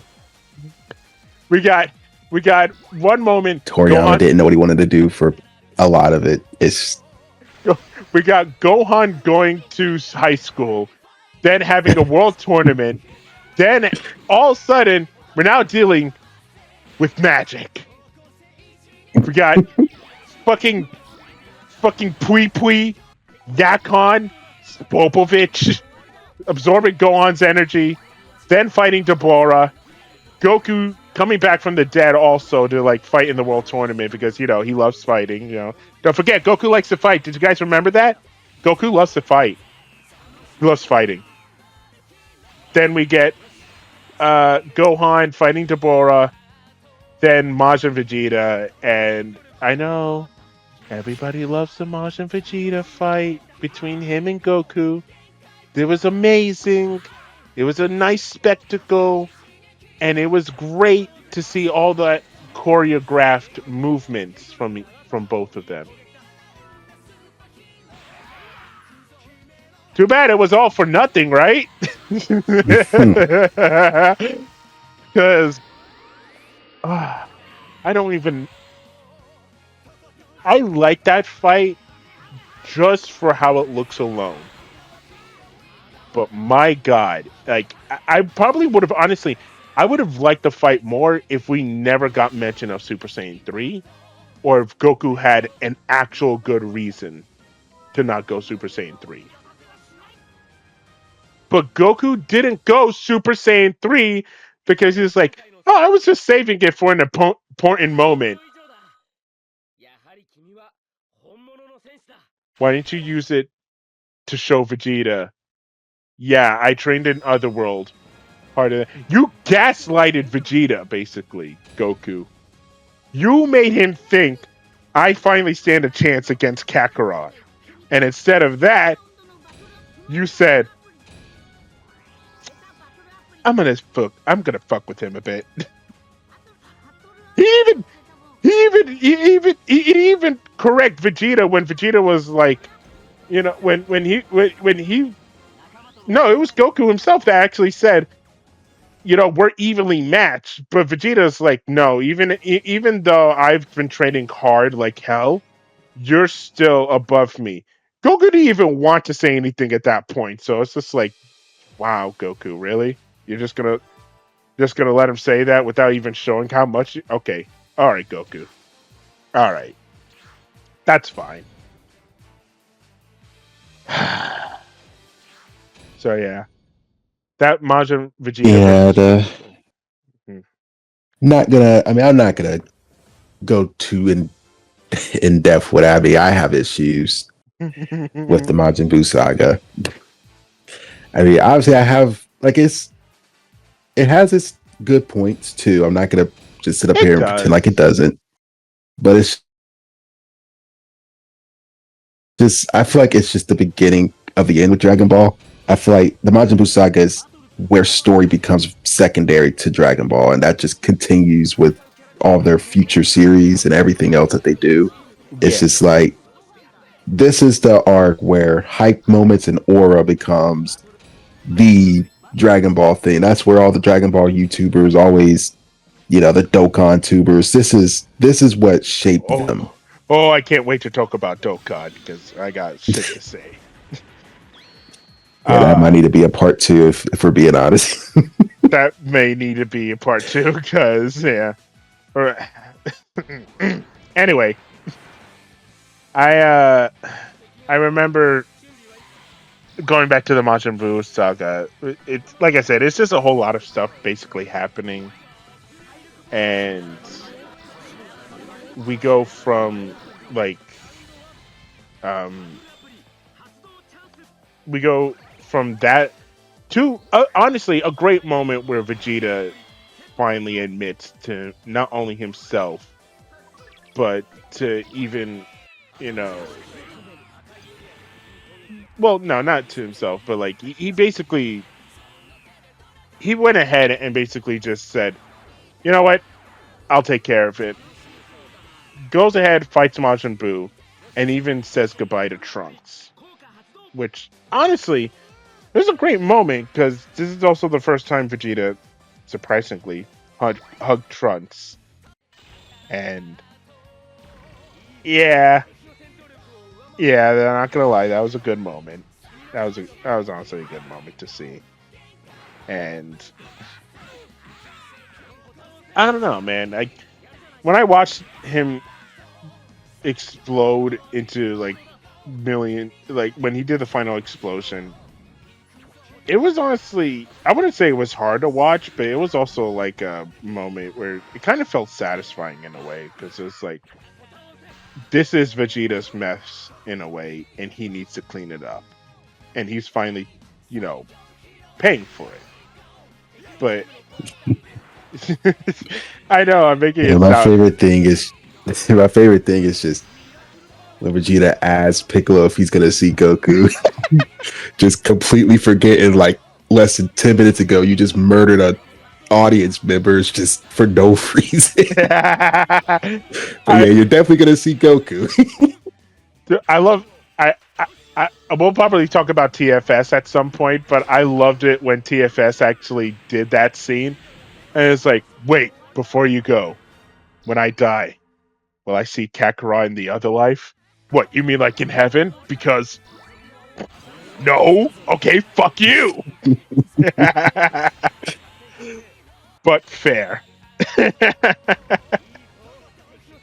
That was, like I said, that was honestly a great moment just to see, him talking to Piccolo. It's like, well, I see Goku. And he's like, no, probably not, because you did a lot of heinous acts. But he had his final moment of redemption, and honestly, I think that was probably the tipping, uh, tipping point where it's like Vegeta's no longer evil. That this is the moment where it's like he finally understands everything he's done was his fault and he needs to atone for it, which is a great moment. but a wasted moment because Majin Buu is alive because he can regenerate. Yeah, I mean that's just the moral of the Boo saga. It's just great moments, but just wasted. Yeah. So then we jump from that to then Super Saiyan 3, which Super Saiyan 3 is great, don't get me wrong, but couldn't finish off Boo with that form, huh? And Goku admitted he could have, but he wanted to let the younger generation take it from there. Great. No, it was fantastic. The younger generation got right. Because they'll definitely finish it off, right? So Gotenks happens. They don't finish him off. I think from that moment on, it's you are right, Isaiah, where it's like the cracks in what we see nowadays with Dragon Ball started here because we just go from okay, so this didn't work out. Now we go to this. Oh, the fusion didn't work out. Now we got to go to Gohan getting his potential unlocked. And oh wait, Gohan is actually getting his ass whooped now because now Boo absorbed Gotenks and Piccolo. And oh wait, no, now we got to go to the Pataras because the Patara fusion, Vegito will be the one to defeat Majin Buu. Oh wait, no, that's not the case because now we got to go save our friends, and the fusion wear off, and now we gotta go rescue our friend still, and he's now like smaller but even more dangerous and reckless, and he destroyed the planet with everyone on there except for Goku, Vegeta, Dende the dog, and Hercule. Then I'm the fighting Kid Buu, and Vegeta has his speech, which great speech, really love the speech. But we had to go through all of that to get his speech. Everything for that speech.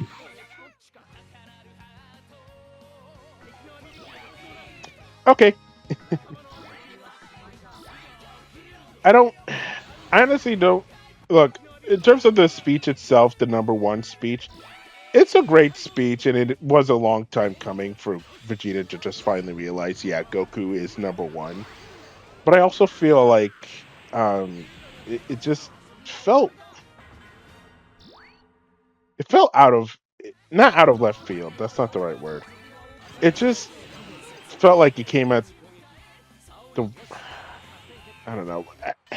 It's kind of hard to put it into words because I want to say kind of felt like it came out of the wrong time. While it was a great moment, I also was just like could have said that a minute ago, but I don't know. What'd you think about it? I mean, it works Mm-hmm. for the time, but obviously it's just another ultimately scene that ended up pointless because Super comes out and kind of undoes almost all of it. So Yeah. I think the thing that honestly is just again, it's not a bad moment at all, but I do agree Super does kind of ruin it. I think that's what I was actually looking for. Like in of itself, before Super came out, it is a really great moment for Vegeta to finally admit, yeah, Goku is stronger than him. But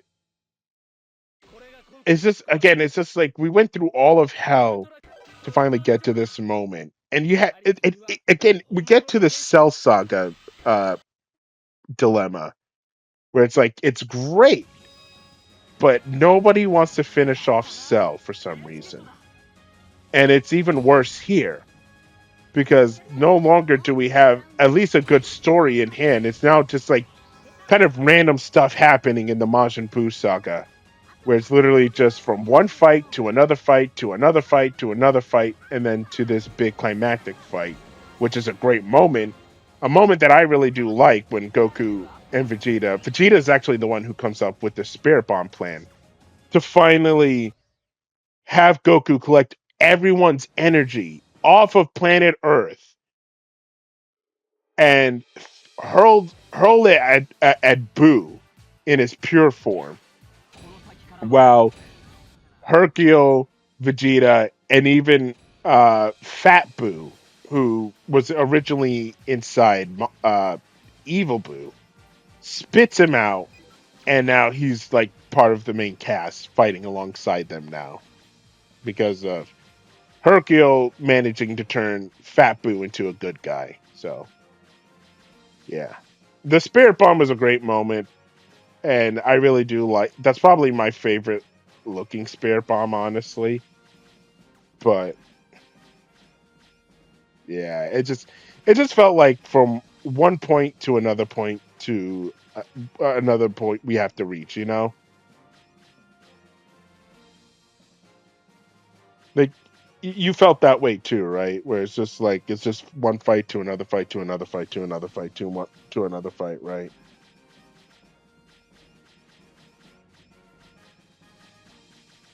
Yeah, yes, Hmm. yeah. That's pretty much the Buu Saga summed up. Yeah. So the Dragon Ball Z as a whole is honestly it's fantastic. It does kind of falter at the end, but I think it's such a minuscule thing, at least in there particularly. That's like it's so great that you just have to watch it till the end, you know. Then we get into Super.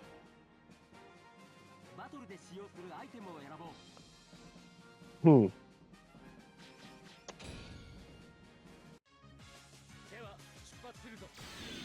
I don't feel like talking about Super. You take it from here. I can't do it.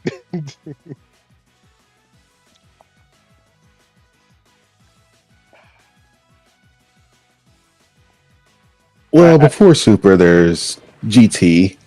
Oh yeah, wait. You know what? You're right.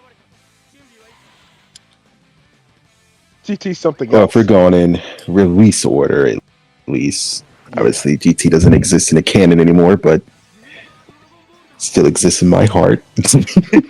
GT will always have a place in my heart. I mean, I'll be honest. The only real thing that I feel like has any substance in GT to talk about is Super Saiyan 4's just one of the best looking transformation in Dragon Ball. So I would there's say not much else to talk about with GT. I would say best looking, but also kind of thematically too. Only reason why is because for the Saiyans to reach a power like that is, I don't know. I'd always thought it made more sense for them to go from Super Saiyan 2, Super Saiyan 3, then to Super Saiyan 4, where it takes the form of where it's like a culmination of their Super Saiyan form and the Ozaru form mixed into one. I really like that aspect, you know.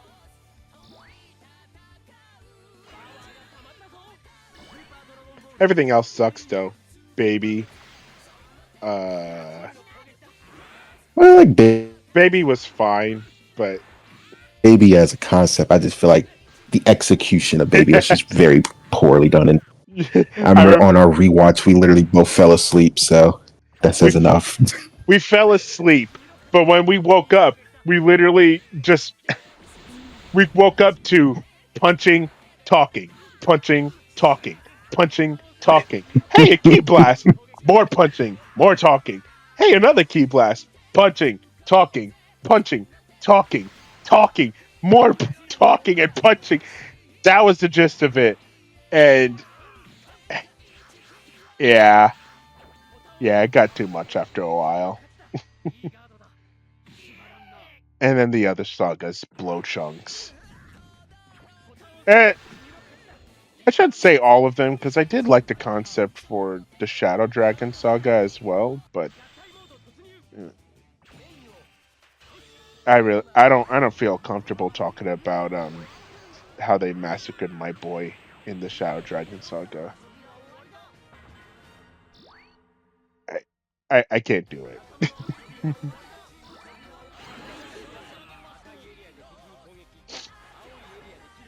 They ruined Super Saiyan 4 Gogeta. Ow! Oh, it hurts.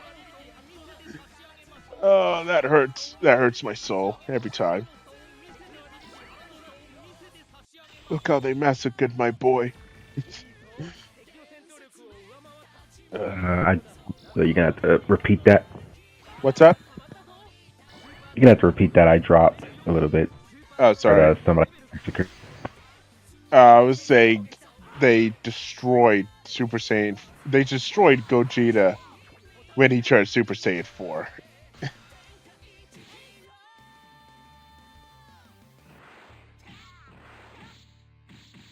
They massacred my boy.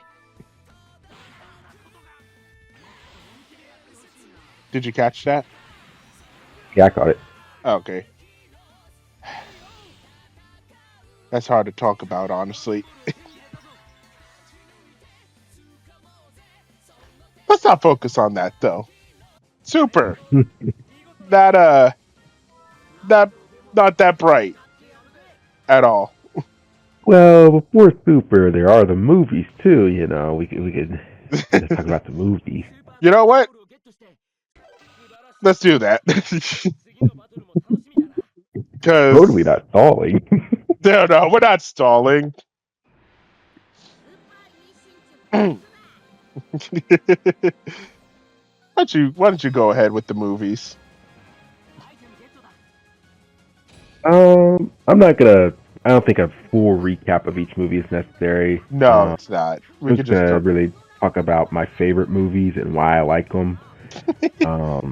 Broly. So my favorite one is actually my favorite one is Fusion Reborn. Yeah. No, mine is too. It's my favorite. Really, Janemba's one of my favorite Dragon Ball villains, and then obviously Gogeta, and then you got Gotenks fighting Hitler. I mean, that movie just has it all. I love that moment. Gotenks fighting Hitler was the best moment in Dragon Ball history, honestly. I remember watching it with you and Jonathan was just like, what the fuck? Is that Hitler? It's like, yes, it is. It's Hitler. What's Hitler doing in Dragon Ball? He's here. There's no rhyme or reason. He just exists. Sorry. I remember seeing Fusion Reborn for the first time on Nicktoons actually. And that I loved it, but I can tell it was cut up because there were certain moments where it was like taken out. And like especially when you have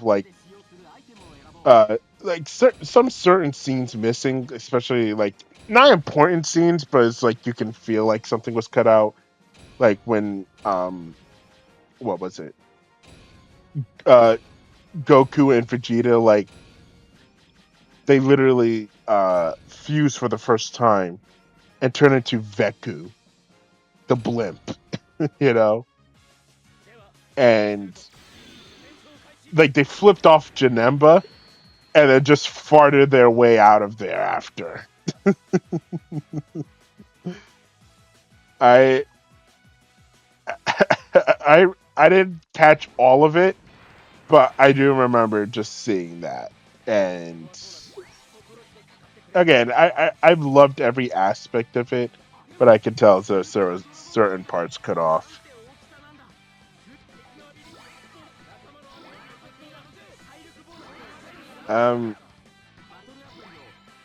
What would you say? Because you said you liked Fusion Reborn, and Janemba's your favorite villain. Who would you say your least favorite movie villain is then?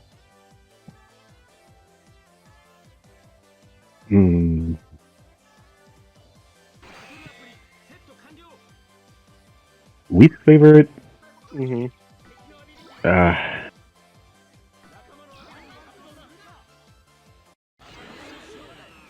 It would be Slug, and I just think Slug is very forgettable. It's Demon King Piccolo again.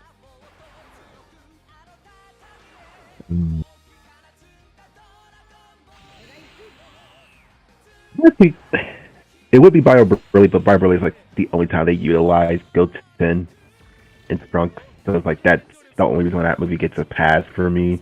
Mm, It's bad, but it's like at least they utilize those two for once, and they're not just gag characters. They actually do something.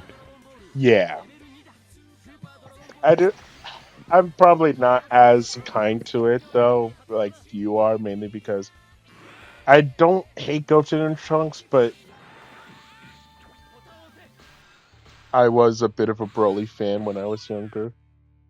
I was like, Broly's the strongest there is. So to just see Bio Broly get punked around by two kids, I was just like, what's going on here? Why is Broly a But he got piece of punked around a second coming too. He I did. mean, Trunks really took a piss on him. Exactly. He peed on him. But you know what, Isaiah? We gotta talk about Broly. Because I feel like every Dragon Ball fan who watches this is gonna be like, when Broly?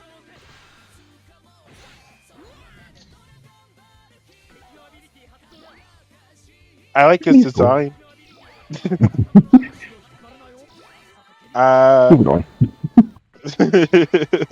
Moving on. Move along. Move along. No, okay. I like Broly's design. I think his backstory.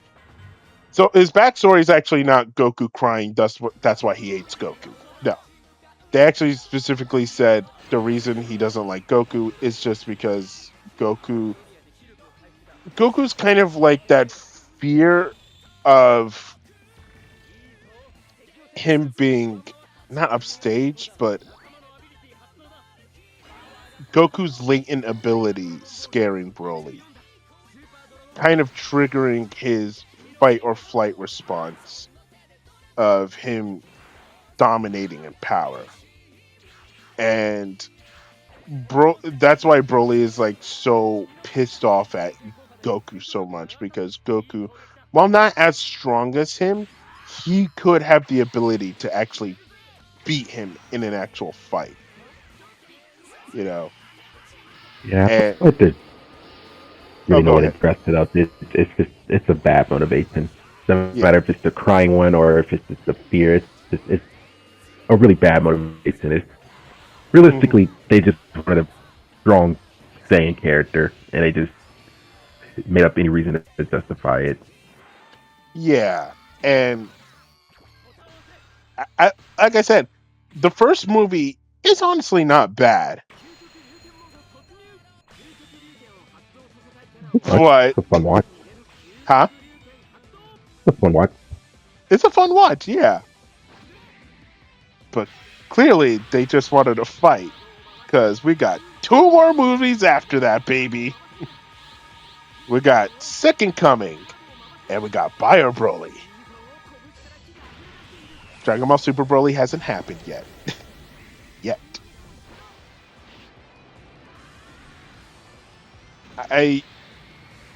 I don't. Second Coming, I have to rewatch, but I remember only liking it because of the family Kamehameha. That was probably about it.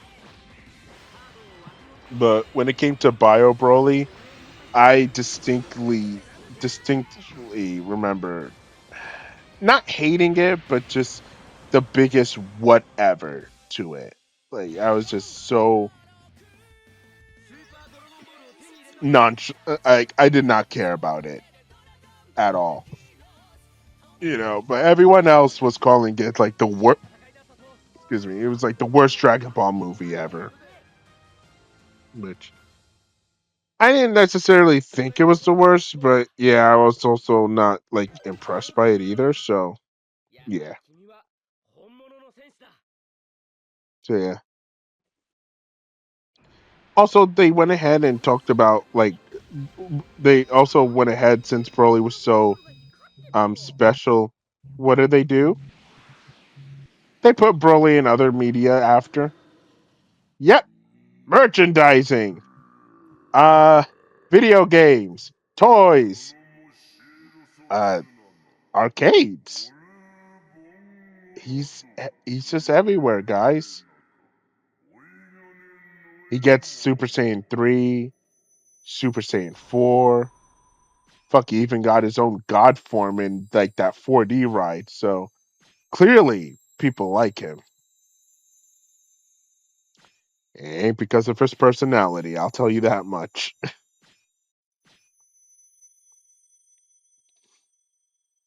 But I in terms of the movies, should we also talk about Battle of Gods and Resurrection F? Well, they are Z, so they lead into Super. I mean, Yeah, because truth be told, I don't want to talk about the super arcs. yeah. I don't think it's necessary to go too deep into any of it. No. Because there's not much to go into. But I mean, Battle of Gods was probably like the best way you could start a revival of Dragon Ball. You know, you introduce the God forms, you introduce a new threat, even though he obviously didn't live up to be a threat, but you introduce Beerus, and, you know, he starts off pretty menacing. He's cool, I like him. You know, and then the ritual I thought was kind of stupid, but, you know, it gave us God, so I like the God form. 6 pure-hearted Saiyans, huh? Where are we gonna find that? How Vegeta counts, but, you know. Hey, why does Kakarot get to be the god? Shut up, Vegeta! It was 2 seconds to just give Vegeta the form as well, but I digress. But I mean, Vegeta's rage moment when Beerus hits Bulma was really nice. I like that. Yeah. Um, obviously, Gotenks is a joke as usual. It's really, I mean, I like the movie. It's a fine movie. It's not the best. It's not the worst, but it's a good start. You know. I agree. This is also around the time where I also, like I said, I was starting to get like really into Dragon Balls. So to see that and then them have them explore the lore more with this, I really did like that. I especially like the form of Super Saiyan God. Uh, especially since like the moment where Goku just went from Super Saiyan God back to his base form, then to like fully go into Super Saiyan again. That was like that was like really great to see on the big screen. Which did you see Battle of Gods on the big screen? Oh, okay. Resurrection. Yeah. Oh, okay. So how about Resurrection F, huh? I almost walked out that theater. I'm not gonna lie to you. I want my money back. I Oh no, go mean, go. there's a No. lot of decisions that they make in that movie that I just didn't like, but it always comes back to Goku swooping in at the last second with the biggest ass pull after Whis does a reverse. Just,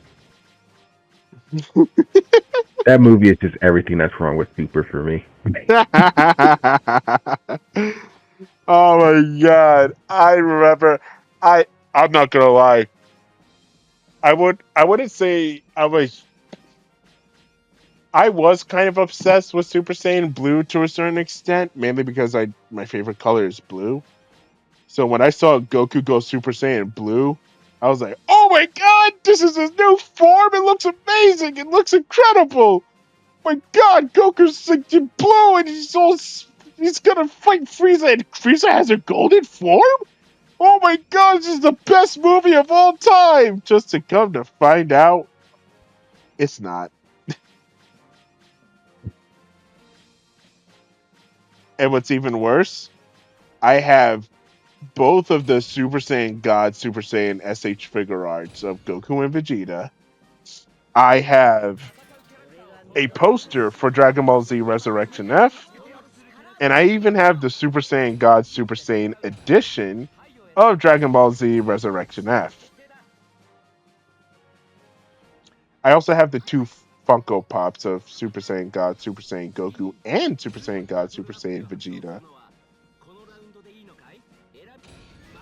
Yeah, I liked this movie a lot when I was younger. Isaiah has not let me live that down. No, it happened. I'm sorry. I'm sorry. I'm sorry I disappointed you, Isaiah.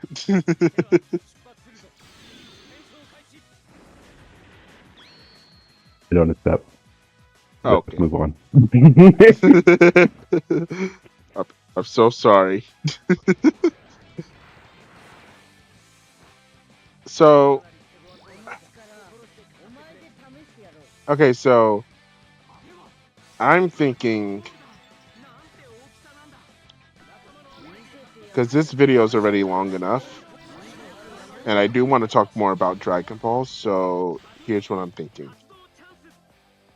This could be the Dragon Ball / Dragon Ball Z section, and we can do another video talking. We'll do a part 2 of us talking about Super and then the merchandising.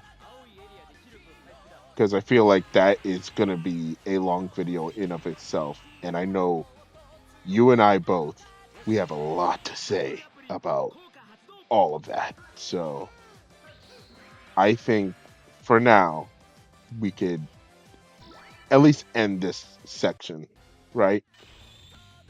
Yeah. Yeah. So we'll go ahead and folks, we're going to go ahead and at least call this one part 1. And we will come back with the part 2. You won't have to wait long. We'll go ahead and try to make it as soon as possible. And yeah, because like I said, we have a lot to say about that too. So with that being said, we'll see you guys for part 2 of our Dragon Ball discussion.